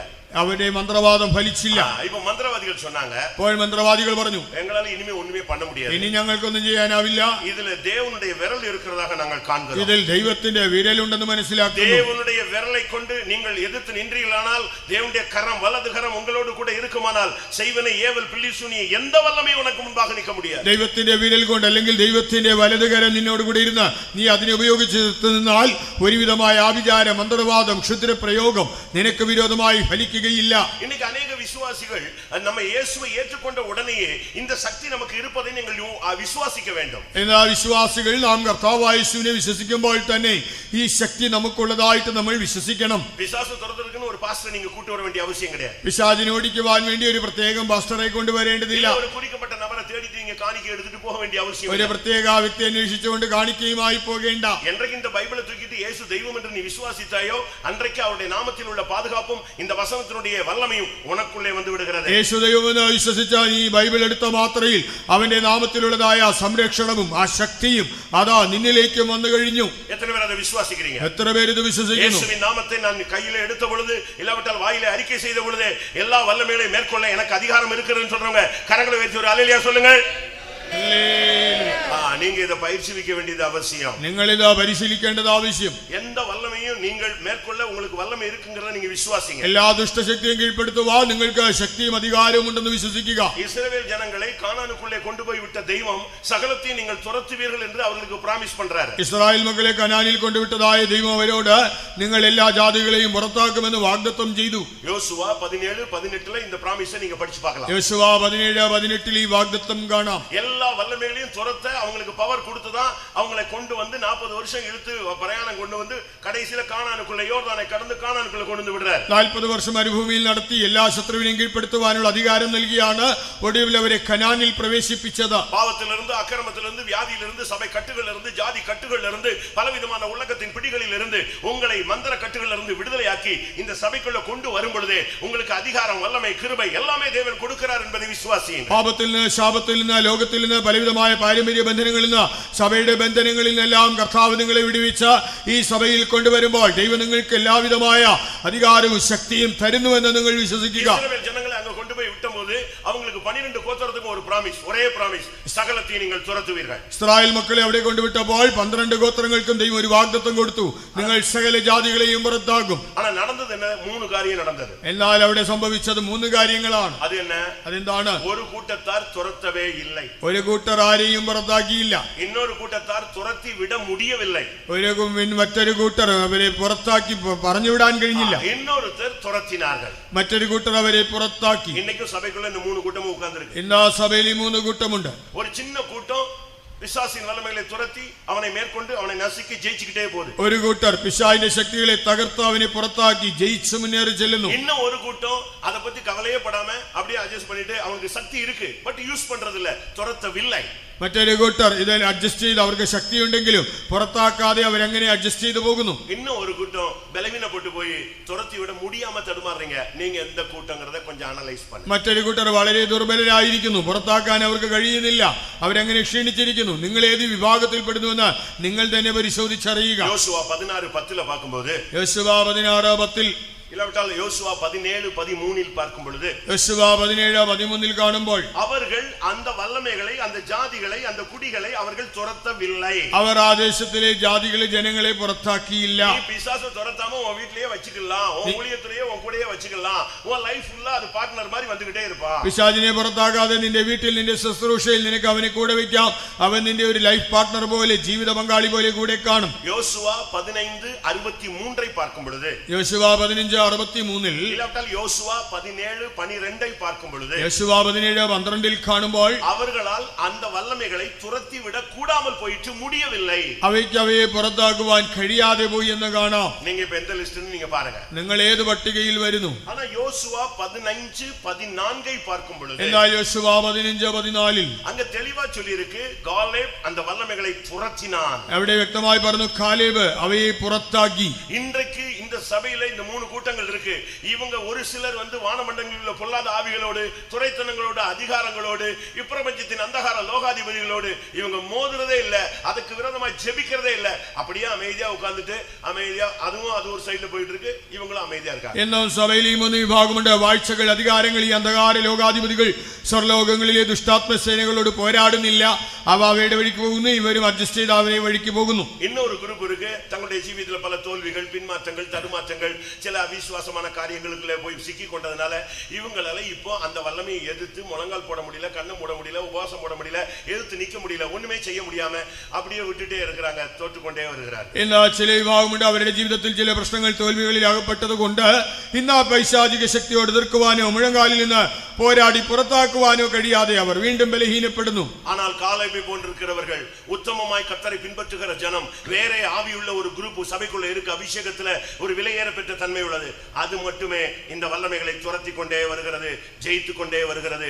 அதுதான் மனவாட்டி சபையினுடைய அந்த கூட்டம். കാലേബിനെ പോലെ പരമാർത്ഥ ഹൃദയമുള്ളവരായിട്ട് ഒരു കൂട്ടം ജനമുണ്ട്. അവർ വിശേഷിക്കപ്പെട്ടതായ ഒരു കൂട്ടമാണ്. അവർ അഭിഷേകം പ്രാപിച്ച് അതിനോട് എതിർത്ത് നിൽക്കുന്നു. അതാണ് ഈ കാലേബിനെ പോലെ ഒരു വേറെ ആത്മാവുള്ളവർ. അവർ മണവാട്ടി ഗണത്തിൽ ഉൾപ്പെടുന്നു. கர்த்தருடைய பரிசுத்த நாமத்துக்கு மகிமை உண்டாகட்டும். കർത്താവിന്റെ വിശുദ്ധ നാമത്തിന് മഹത്വം ഉണ്ടാകട്ടെ. இந்த பிசாசை மேற்கொள்றதுக்கு நமக்கு ஃபுல் பவர் கொடுத்திருக்கிறார். அதை நீங்க முதலாவது ரிசீவ் பண்ணுங்க, அதை உணருங்க, கண்டுபிடிங்க. ഈ പിശാചിനെ നമുക്ക് തോൽപ്പിക്കുവാനുള്ള പൂർണ്ണ അധികാരമുണ്ട്. അത് മനസ്സിലാക്കുക, കണ്ടുപിടിക്കുക, അത് സ്വീകരിക്കുക. நம்மில் ஒவ்வொருவருக்கும் அந்த அதிகாரம் இருக்கிறது. നമ്മിൽ ഓരോരുത്തർക്കും ഈ അധികാരമുണ്ട്. ஆனா நம்மில் அநேகர் இந்த பிசாசுன உடனே மிரண்டு போயிடுறான். നമ്മിൽ അനേകർ പിശാചെന്ന് കേൾക്കുമ്പോഴേ പേടിക്കുന്നു. கரண்ட் ஆஃப் ஆயிட்டாலே ஸ்தோத்திரம் ஸ்தோத்திரம் கத்திர பாத்திகளா இருக்கு. കറണ്ട് ഒന്ന് പോയാൽ തന്നെ സ്തോത്രം എന്ന് നിലവിളിക്കുന്നവരുണ്ട്. நாம் அந்தகார வல்லமைகளை எதிர்க்கக்கூடிய ஒரு சக்தி உள்ளவர்கள். നാം അന്ധകാര ശക്തിയിൽ എതിർക്കുവാൻ ശക്തിയുള്ളവരാണല്ലോ. ஒவ்வொரு வல்லமையும் ஒவ்வொரு விதத்துல நீங்க டீல் பண்ணணும். ഓരോ ശക്തിയോടും ഓരോ നിലയിൽ ഇടപെടുക. மார்க் 16:17 பிசாசுகளை துரத்த வேண்டியது இருக்கிறது. മർക്കോസ് 16:17 പിശാചിനെ പുറത്താക്കണം. சகரியா 3:2 பாத்தீங்கன்னா பிசாசை கடிந்து கொள்ள வேண்டிய இடத்துல கடிந்து கொள்ளணும். സഖരിയാ 3:2 പിശാചിനെ ശാസിക്കേണ്ടിടത്ത് അവനെ ഭത്സിക്കണം. எபேசியர் 6:12 போராட வேண்டிய இடத்துல அவன்கிட்ட சரியா நின்னு போராடணும். എഫേസ്യർ 6:12 പോരാണ്ടടുത്ത് അവനോട് എതിർത്ത് നിന്ന് പോരാടണം. மத்தேயு 18:18 படி நீங்க நின்னு கட்ட வேண்டிய இடத்துல அவனை கட்டி பைண்ட் பண்ணிரணும். മത്തായി 18:18 നിന്ന് അവനെ ബന്ധിക്കേണ്ടിടത്ത് അവനെ ബന്ധിക്കണം. ஆதியாகமம் 3:14 படி அவனை சபிக்க வேண்டிய இடத்துல சபிக்கணும். 33:14 പ്രകാരം അവനെ ശപിക്കേണ്ടിടത്ത് അവനെ ശപിക്കണം. பேதுருவுக்குள்ள ஒரு ஸ்பிரிட் உள்ள வருகிறது. പത്രോസിന്റെ ഉള്ളിൽ ഒരു ആത്മാവ് വന്നു. அவனுக்குள்ள ஒரு ஸ்பிரிட் வந்துருச்சு. അവന്റെ ഉള്ളിൽ ഒരു ആത്മാവ് പ്രവേശിച്ചു. அது ஒரு மந்திரவாத சக்தி அல்ல. അതൊരു മന്ത്രവാദ ശക്തിയല്ല. அது ஒரு பொல்லாத ஆவியினுடைய ஒரு விக்கிரகத்தின் சர்ப்ப வல்லமையும் அல்ல. ഒരു ദുരാത്മാവോ വിഗ്രഹ ശക്തിയോ അല്ല. ஆனா அழகா பேசுது. എന്നാൽ നന്നായി പറയുന്നു. நல்ல அழகா பேசுது. വളരെ ഭംഗിയായി പറയുന്നു. യേശു என்ன சொல்றாரு? യേശു പറയുന്നു, நான் மனுஷர் கையில் ஒப்பு கொடுக்கப்படுவேன். ഞാൻ മനുഷ്യരുടെ കയ്യിൽ ഏൽപ്പിക്കപ്പെടും. அவங்க என்னை தேசாதிபதிകളുടെ கைയിൽ ஒப்பு கொடுப்பாங்க. അവരെന്നെ ദേശാധിപതികളുടെ കയ്യിൽ ഏൽപ്പിക്കും. என்னை சிலுவையில் அறைவார்கள். അവരെന്നെ ക്രൂശിക്കും. நான் மரிப்பேன். ഞാൻ മരിക്കും. இவ்வளவுதான் சொல்லி முடிக்கிறாரு. ഇത്രയും പറഞ്ഞതേ ഉള്ളൂ. டக்குனு பேதுரு பேச ஆரம்பிச்சார். ഉടനെ പത്രോസ് സംസാരിക്കാൻ തുടങ്ങി. இதெல்லாம் நடக்கிறதுக்கு நாங்க அனுமதிக்க முடியாது. ഇങ്ങനെ നടക്കുവാൻ ഞങ്ങൾ അനുവദിക്കില്ല. அதெல்லாம் நடக்காதே. നടക്കുകയില്ല. உடனே அந்த வார்த்தை சொன்ன உடனே ആ വചനം പറഞ്ഞ ഉടൻ பட்டுன்னு இயேசு சொன்னாரு. പെട്ടെന്ന് യേശു പറഞ്ഞു, அப்பாலே போ சாத்தானே. വിട്ടുപോ സാത്താനേ. அப்பதான் புரிஞ்சது இவனுக்குள்ள இருந்து பேசுனது பேதுரு அல்ல, ஒரு ஸ்பிரிட்னு. അപ്പോഴാണ് മനസ്സിലായത് ഇവന്റെ ഉള്ളിലിരുന്ന് സംസാരിച്ചത് ഒരു ദുരാത്മാവാണ്, പത്രോസ് പറഞ്ഞതല്ല. அது என்ன துராத்மா? ആ ദുരാത്മാവേത്? இந்த ஊர்ல சொல்ற எந்த ஆவியாது அந்த பேர் அங்க சொல்லப்பட்டிருக்கா? ഇവിടെ പറഞ്ഞ ഏതെങ്കിലും ദുരാത്മാവിന്റെ പേര് എവിടെയുണ്ടോ? நீ தேவனுக்கு ஏற்றவைகளை சிந்தியாமல் மனிதனுக்கு ஏற்றவைகளை சிந்திக்கிறாய், எனக்கு பின்னாக போ சாத்தானேன்னு சொன்னார். നീ ദൈവത്തിനുള്ളതെല്ലാം മനുഷ്യരുടേതത്ര ചിന്തിക്കുന്നു, എന്നെ വിട്ട് പിന്നാലെ പോ സാത്താനേ. அந்த இடத்துல அந்த ஆவியை அதட்டினதாலதான் அவன் கடைசி வரைக்கும் பிரதான ஊழியனாக நின்று பிடித்தான். അവിടെ ആ ദുരാത്മാവിനെ ശാസിച്ചത് കൊണ്ടാണ് അവനൊരു പ്രധാന ശുശ്രൂഷകനായി നിലനിന്നത്. பிசாசை எதிர்த்து நிக்க வேண்டிய இடத்துல நில்லுங்க, அதட்ட வேண்டிய இடத்துல அதட்டுங்க, துரத்த வேண்டிய இடத்துல துரத்துங்க, இல்லன்னா லைஃப் ஸ்பாயில் ஆயிடும். പിശാചിനോട് എതിർക്കേണ്ടടുത്ത് എതിർക്കുക, ശാസിക്കേണ്ടടുത്ത് ശാസിക്കുക, പുറത്താക്കേണ്ടടുത്ത് അവനെ പുറത്താക്കുക, അല്ലെങ്കിൽ ജീവിതം നശിക്കും. நான் எதை வைத்து இது சொல்லுகிறேன்? ഞാൻ എന്തിന്റെ അടിസ്ഥാനത്തിൽ പറയുന്നു? யூதாஸ் காரியத்தை. യൂദാ ഇസ്കറിയോത്ത அவனுக்கு அழகாக அப்பத்தை விட்டு கொடுக்கிறாரு. അവന് കർത്താവായ യേശു അപ്പത്തിന്റെ കഷണം കൊടുത്തു. அழகா அந்த காடியில தோய்த்து அந்த திராட்சரசத்துல தோய்த்து கொடுக்கிறாரு, வாங்கி சாப்பிடுறான். நீ செய்யறத சீக்கிரமா செய்யுங்கிறாரு. அழகா கம்யூனியன் எடுத்துட்டு போறான். இன்னொரு ஆள் உள்ள வந்தாச்சு. വീഞ്ഞിൽ മുക്കി അവന് അപ്പമൊക്കെ കൊടുത്തു. അവനോട് ചെയ്യേണ്ടതെല്ലാം ചെയ്യാൻ പറഞ്ഞു. അവനത് വാങ്ങി ഭക്ഷിച്ചു. എന്നാൽ വേറൊരാൾ അവന്റെ ഉള്ളിൽ വന്നു. യേശു அந்த ஆவியை கடிந்து கொள்ளவில்லை. യേശു ആത്മാവിനെ ശാസിച്ചില്ല. எந்த மனுஷனுக்குள்ள இருக்கிற பொல்லாத ஆவியை தெய்வம் கடிந்து கொள்ளலன்னா அவன் லைஃப் ஒண்ணுலாம போய்டும். ഏതെങ്കിലും ഒരു വ്യക്തിയുടെ ശരീരത്തിലുള്ള ദുരാത്മാവിനെ കർത്താവ് ശാസിച്ചില്ലെങ്കിൽ അവന്റെ ജീവിതം നശിക്കും. இன்றைக்கு உன் பிள்ளைக்கு விரோதமா உங்களுடைய பிள்ளைகளுக்கு விரோதமான வல்லமையை நீங்க இப்ப கூட்ட முடியும் போது முழங்கால நின்னு அந்த ஆவியை எதிர்த்து நின்னு போராடு, கடிந்து கொள்ளுங்க, ஓடும் அந்த வல்லமை. നിങ്ങളുടെ മക്കൾക്ക് വിരോധമായി പോരാടുന്ന ദുരാത്മാവിനെ ഇന്ന് യോഗം കഴിയുമ്പോൾ മുഴങ്കാലിൽ നിന്ന് എതിർത്ത് പോരാടി അതിനെ ശാസിക്കുക, അത് വിട്ടുപോകും. யாக்கோபு 4:7 என்ன சொல்லுகிறது? பிசாசை எதிர்த்து நில்லுன்னு தான் சொல்லுது. യാക്കോബ് 4:7 പറഞ്ഞു, പിശാചിനോട് എതിർത്ത് നിൽപ്പിൻ, அதுக்கு கட்டளை கொடுக்கணும்.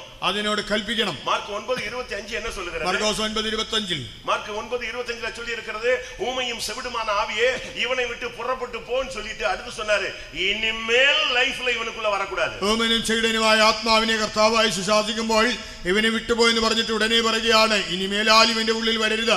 നമ്മിൽ അനേകർക്ക് പിശാസിന് ഏതോ ഒരു ഭയം ഇരുന്നിട്ടേ. നമ്മിൽ അനേകർക്ക് പിശാചെന്ന് കേട്ടാൽ ഒരു ഭയമുണ്ട്. ஊழியக்காரங்களே ஒரு சிலர் பிசாசு துரத்துறது கிடையாது. വേലക്കാർ തന്നെ ചിലർ പിശാചിനെ പുറത്താക്കാറില്ല. ஏன்னா ரிவர்ஸ் வந்துருமோன்னு ஒரு சின்ன டவுட் இருக்கு. തിരിച്ച ഉള്ളിലേക്ക് വരുമോ എന്നൊരു പേടിയുണ്ട്. അങ്ങനെ அப்படி ஒரு சூழ்நிலையே பைபிள்ல கிடையாது. ബൈബിളിൽ അങ്ങനെ ഒരു സാഹചര്യമേ ഇല്ല. பைபிள் அழகாக சொல்லுகிறது. ബൈബിൾ വ്യക്തമായി പറയുന്നു. 10:19 அழகாக சொல்லியிருக்கிறது, சத்துருவின் சகல வல்லமைகளையும் மேற்கொள்ள நான் உங்களுக்கு அதிகாரம் கொடுக்கிறேன், ஒன்றும் உங்களை சேதப்படுத்தும். ലൂക്കോസ് 10:19 പറയുന്നുണ്ട്, ശത്രുവിന്റെ സകല ബലത്തെയും ചവിട്ടുവാൻ ഞാൻ നിങ്ങൾക്ക് അധികാരം തരുന്നു, ഒന്നും നിങ്ങൾക്ക് ഒരു ദോഷം വരുത്തുകയില്ല.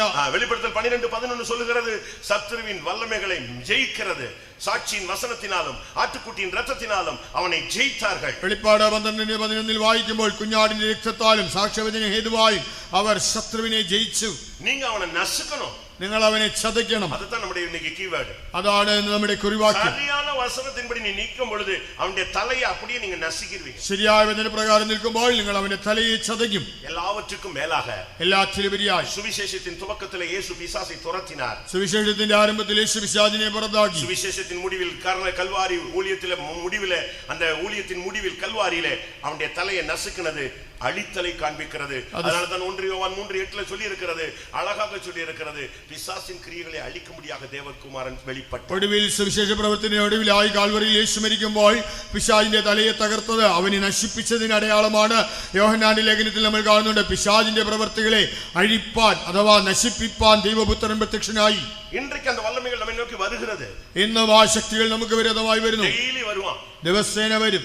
ஆண்டவர் கேக்குறாரு சாத்தானை பார்த்து நீ எங்கே இருந்து வருகிறாய்? കർത്താവ് സാത്താനോട് ചോദിക്കുകയാണ്, നീ എവിടെ നിന്ന് വരുന്നു? ഭൂമി എങ്ങും சுத்திட்டு வர்றேன். ഭൂമിയിൽ എങ്ങും മൂടാടി സഞ്ചരിച്ചു വരുന്നു. யோபின் மேல் கவனம் வைத்தாயோ? യോബിന്റെ മേൽ ദൃഷ്ടി വെച്ചോ? கவனம் மட்டுமல்ல, எல்லாமே நான் வச்சிருக்கிறேன்னு சொன்னார். ഞാൻ ദൃഷ്ടി മാത്രമല്ല സകല ശ്രദ്ധയും വെച്ചിട്ടുണ്ട്. இன்னைக்கும் கூட பல வல்லமைகள் சுத்திக்கிட்டே வருது. എന്നും പല ശക്തികൾ ചുറ്റി വരുന്നു. യേശുവിடம் திரும்பி വന്നதாக ബൈബിൾ சொல்லுகிறது. യേശുവിന്റെ അടുക്കൽ തിരിച്ചു വന്നതായി ബൈബിൾ പറയുന്നു. யோவான் 14:30 பார்க்கும் பொழுது, യോഹന്നാൻ 14:30 இதோ உலகத்தின் அதிபதி வருகிறான், அவனுக்குள்ளது என்னிடத்தில் ஒன்றுமில்லைன்னாரு. அதுதான் ஒவ்வொரு ஊழியனும் ஒவ்வொரு விசுவாசினுடைய லாஸ்ட் ஸ்டேட்மெண்டா இருக்கணும். ലോകത്തിന്റെ പ്രഭു വരുന്നു, അവൻ എന്നോട് ഒരു കാര്യവുമില്ല. ഇതാണ് ഒരു ശുശ്രൂഷകനും ഒരു വിശ്വാസിയും ആത്യന്തികമായി പറയേണ്ടത്. வேற எந்த அறிக்கை நமக்கு தேவையில்ல. മറ്റൊരു പ്രസ്താവനയും വേണ്ട. பிசாசு வருவான், நீ பயந்து கத்த வேண்டிய அவசியம் இல்ல. அவனுடைய சப்ஜெக்ட் என்கிட்ட ஒண்ணுமே இல்ல, போயிட்டு வந்தா போயிட்டே இருப்பான். പിശാച് വരുമ്പോൾ നീ കലറി നിലവിളിക്കേണ്ട ആവശ്യമില്ല. അവന്റേതൊന്നും എന്റെ പക്കലില്ല, പോകാൻ പറഞ്ഞാൽ അവൻ പോകും. அவருடைய 3.5 வருஷ ஊழியத்துல ஒரு ட்ரிப் ஃபர்ஸ்ட் வந்தான், திருப்பி ஒரு ட்ரிப் வந்தான். കർത്താവായിയുടെ 3.5 വർഷത്തെ ശുശ്രൂഷയിൽ ആദ്യം വന്നു, പിന്നീടും വന്നു. வந்த உடனே ஒரு வார்த்தை சொன்னார், அவனுக்கு என்னிடத்தில் ஒன்றும் இல்லை, ஒண்ணு கூட இல்லைன்னாரு. அப்படியே ரிட்டர்ன் போய்ட்டான். உலகத்தின் அதிபதி இப்பொழுது நியாயம் தீர்க்கப்படுகிறான், இப்பொழுதே புறம்பே தள்ளப்படுகிறான் என்று இயேசு சொன்னார். വന്ന ഉടനെ യേശു പറഞ്ഞു, അവന്റേതൊന്നും എന്റെ പക്കലില്ല. ഉടനെ അവൻ തിരിച്ചുപോയി. യേശു പറയാണ്, ഇപ്പോൾ ലോകത്തിന്റെ പ്രഭുവിനെ ന്യായം വിധിച്ചിരിക്കുന്നു, അവൻ താഴേക്ക് വീണിരിക്കുന്നു. കർത്താവിന്റെ പരിശുദ്ധ നാമത്തിന് കർത്താവിന്റെ വിശുദ്ധ നാമത്തിന് മഹത്വം ഉണ്ടാകട്ടെ. இவ்வளவு அதிகாரம், இவ்வளவு கிருபை எல்லாமே வாங்கிக்கிட்டு இருக்கும்போது ஒரு நாள் இயேசு கிறிஸ்துவை தேடி ஒரு தகப்பன் தன்னுடைய பிள்ளைக்கு பிசாசு துரத்துறதுக்கு அவர்ட்ட கொண்டு வருகிறார். ഇത്രയും അധികാരവും കൃപയെല്ലാം വാങ്ങിച്ചിരിക്കുമ്പോൾ ഒരിക്കൽ കർത്താവ് യേശുവിനെ അന്വേഷിച്ച് ഒരപ്പൻ തന്റെ മകനെ സൗഖ്യത്തിന് വേണ്ടി യേശുവിന്റെ അടുക്കൽ വരുന്നതായി കാണാം. அந்த இடத்துல இயேசு இல்ல. അവിടെ യേശുവില്ല. இப்ப சீடர்கள்ட்ட கொண்டு போய் விடுறாங்க. ശിഷ്യന്മാരുടെ അടുക്കൽ കൊണ്ടുപോയി. அவங்க துரத்தி பார்க்கறாங்க, அது போகல. അവർ ശ്രമിച്ചിട്ടും പുറത്താക്കാൻ കഴിഞ്ഞില്ല. அப்ப கொஞ்ச நேரம் கழிச்சு அந்த சீடர்கள் வந்து இயேசுட்ட கேட்டாங்க, என்ன பிரச்சனை, எங்களால ஏன் துரத்த முடியல? അല്പം കഴിഞ്ഞപ്പോൾ യേശുവിനോട് ശിഷ്യന്മാർ ചോദിച്ചു, ഞങ്ങൾക്ക് അതിനെ പുറത്താക്കുവാൻ കഴിയാത്തതിന്റെ കാരണം എന്താണ്? മത്തായി 17:19-20 நீங்க இத பார்க்க முடியும். മത്തായി 17:19-20 കാണാം. இயேசு சொன்னார், உங்களுடைய அவிசுவாசத்தினாலே.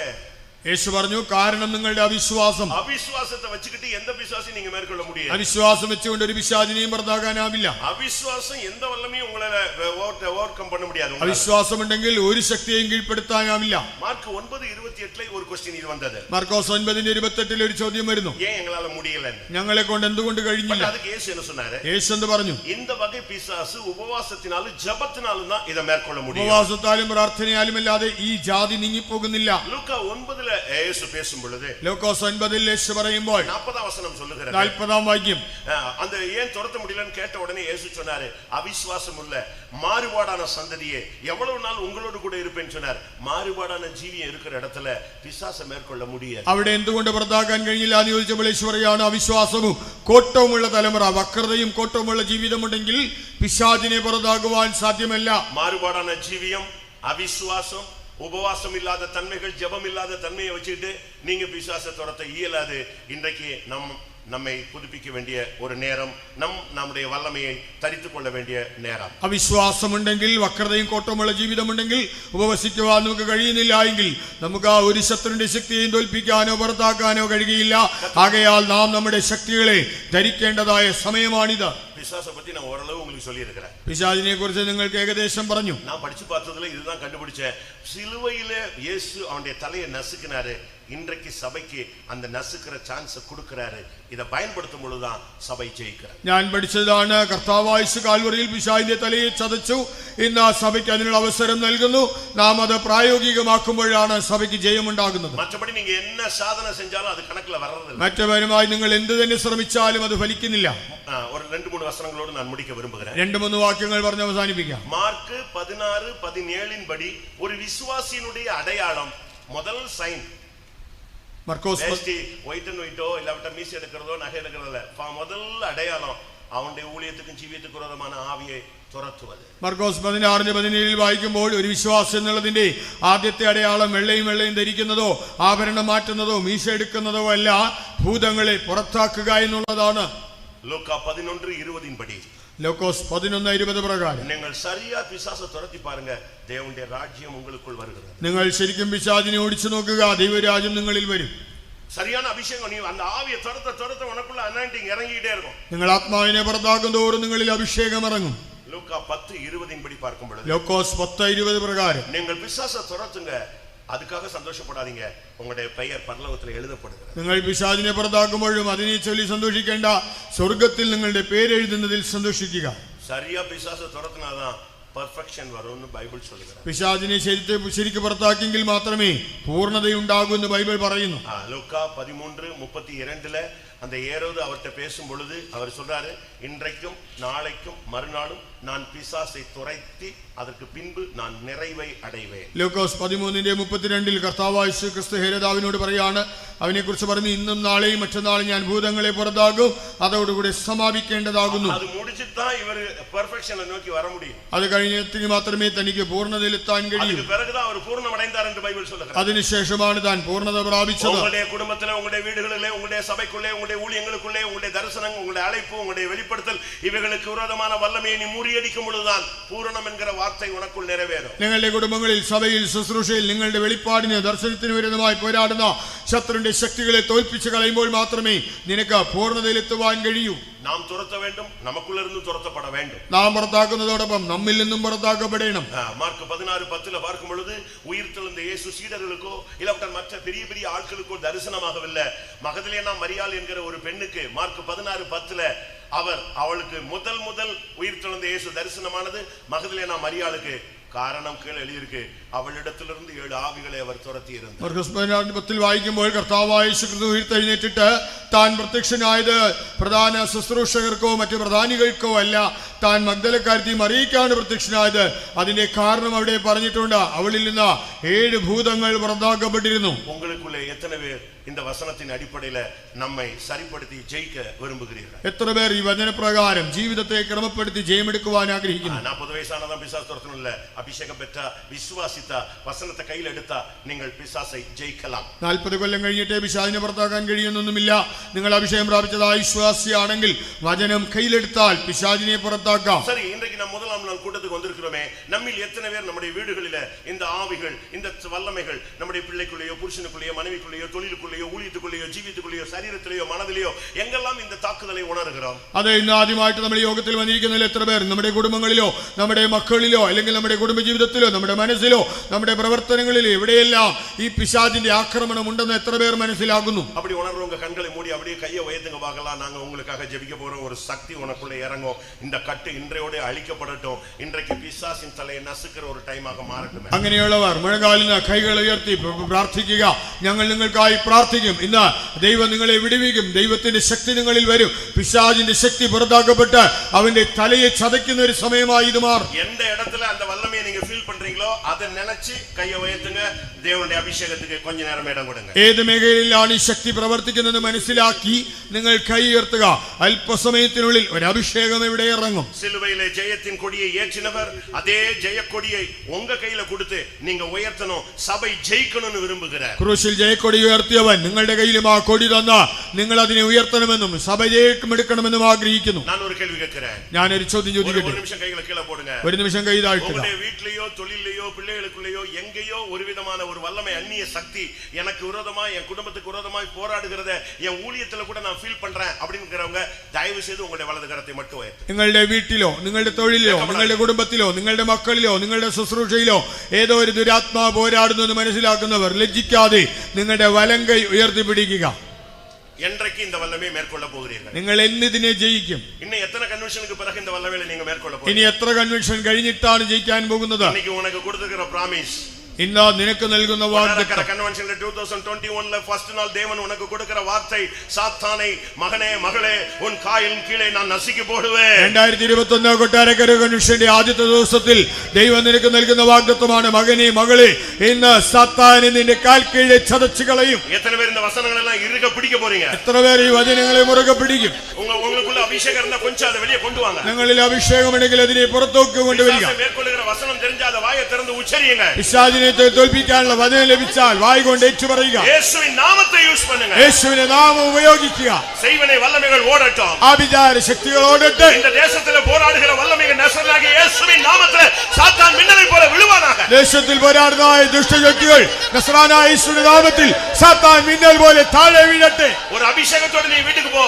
இன்றோடு நீ ஜெயிப்பாய். ഒരു അഭിഷേകത്തോടെ വീട്ടിൽ പോ. നീ ഇന്നു മുതൽ ജയിക്കും. இன்றையிலிருந்து ஒரு அபிஷேகம் இந்த சபை ஜெயிக்க வேண்டும். ഇന്ന് ലഭിക്കുന്ന അഭിഷേകം സഭ ജയിക്കണം. இந்த கொட்டாரக்கர ஊழியம் ஜெயிக்க வேண்டும். കൊട്ടാരക്കര വേല ജയിക്കട്ടെ. ஊழியர்கள் ஜெயிக்க வேண்டும். ശുശ്രൂഷകർ ജയിക്കട്ടെ. ஒரு தேவனுடைய பிள்ளையும் ஜெயிக்க வேண்டும். ഓരോ ദൈവമൈതലും ജയിക്കട്ടെ. ஜெயத்தின் கொடியை கையில் எடுங்க. ജയത്തിന്റെ കൊടി കയ്യിലേന്താ. ஆவியானவர் வெள்ளம் போல சத்துரு வரும் பொழுது ஆவியானவர் கொடி ஏற்றட்டும். അതേ ദൈവശക്തി വരുമ്പോൾ ആ ദൈവത്തിന്റെ ആത്മാവ് കൊടി ഉയർത്തട്ടെ. நான் திரும்பவும் சொல்லுகிறேன். വീണ്ടും പറയട്ടെ. முடிஞ்சா முழங்கால் போட்டு அந்த ஆவியை எதிர்த்து நில்லு. കഴിയുമെങ്കിൽ മുഴങ്കാലിൽ നിന്ന് ആ ദുരാത്മാവിനോട് എതിർക്കുക. சரியான ஒரு அக்னி அபிஷேகம் உனக்குள்ள வரட்டும். ശരിയായ അഗ്നി അഭിഷേകം നിന്നിൽ വരട്ടെ. இனி மௌனமாய் இருக்க கூடாது. ഇനി മൗനമായിരിക്കരുത്. இனி அமைதியா இருக்க கூடாது. ഇനി മിണ്ടാതിരിക്കരുത്. அக்னி உள்ள வரட்டும். നിന്റെ ഉള്ളിൽ തീ വരട്ടെ. வசனத்தை கையில எடுங்க. നിങ്ങൾ വചനം കയ്യിലെടുക്കുക. அபிஷேகத்தை கையில எடுங்க. അഭിഷേകം കയ്യിലെടുക്കുക. இயேசுவின் நாமத்தை கையில எடுங்க. യേശുവിന്റെ നാമം കയ്യിലെടുക്കുക. ஜெயத்தின் கொடியை கையில் எடுப்போம். ജയത്തിന്റെ കൊടി കയ്യിലെടുക്കുക. இன்றைக்கு ஜெயம் எப்பொழுதும் ஜெயம். ഇന്ന് ജയം എന്നും ജയം. எல்லா இடங்களிலும் நம்மை வெற்றி சிறக்க பண்ணுகிறவர் இந்த முதலாம் நாள் கூட்டத்திலே ஜெய கொடியோடு வந்திருக்கிறார். എല്ലായിടത്തും ജയോത്സവമായി നടത്തുന്നവൻ ഈ ഒന്നാം യോഗത്തിൽ ജയാളികളാ ജയക്കൊടിയോട് വന്നിരിക്കുന്നു. ஒரு நிமிஷம் வாயை திறந்து அந்நிய பாஷை பேசுங்க ഒരു பாருங்க. നിമിഷം വായ തുറന്ന് അന്യഭാഷ പറയുക. இன்னும் சத்தமாக அந்நிய பாஷை பேசுங்க. ഉച്ചത്തിൽ അന്യഭാഷ പറയുക. அவன் வார்த்தை அபிஷேகத்தை கேட்டு கேட்டு பிசாசு வான மண்டலங்களில் உள்ள பொல்லாத ஆவிகள் ஓடன இயேசுவின் നിന്റെ അഭിഷേകത്തിന്റെ ശബ്ദം കേട്ട് ആ സ്വർലോകങ്ങളിലെ ദുഷ്ടാത്മ സേനകൾ ഓടട്ടെ. வியாதியை எதிர்த்து நில்லு. യോഗത്തോട് നിൽക്കാം. பிசாசை எதிர்த்து நில்லு. പിശാചിനോട് നിൽക്കാം. இயேசுவின் நாமத்தில் ஜெயம். യേശുവിന്റെ നാമത്തിൽ ജയം. எந்த வல்லமைக்கு உன்னை மேற்கொள்ள அதிகாரம் கிடையாது. ഒരു ശക്തിക്ക് നിന്നെ തോൽപ്പിക്കുവാൻ അധികാരമില്ല. அந்தகார வல்லமைகளை மேற்கொள்ள நான் உனக்கு அதிகாரம் கொடுத்திருக்கிறேன். അന്ധകാര ശക്തികളെ ജയിക്കുവാൻ നിനക്ക് അധികാരം തന്നിട്ടുണ്ട്. சபையே அபிஷேகத்தினால் நிரம்ப. സഭയെ അഭിഷേകത്തിൽ നിറയുക. ஊழியர்களே அபிஷேகத்தில் நிரம்புங்க. ശുശ്രൂഷകരെ അഭിഷേകത്തിൽ നിറയുക. இந்த தேசத்தின் அதிபதி விழுந்து போனான். ദേശത്തിന്റെ അധിപതി വീണുപോയി. இந்த தேசத்தின் வல்லமை விழுந்து போனது. ദേശത്തിന്റെ ശക്തി വീണുപോയി. Hallelujah. Right him.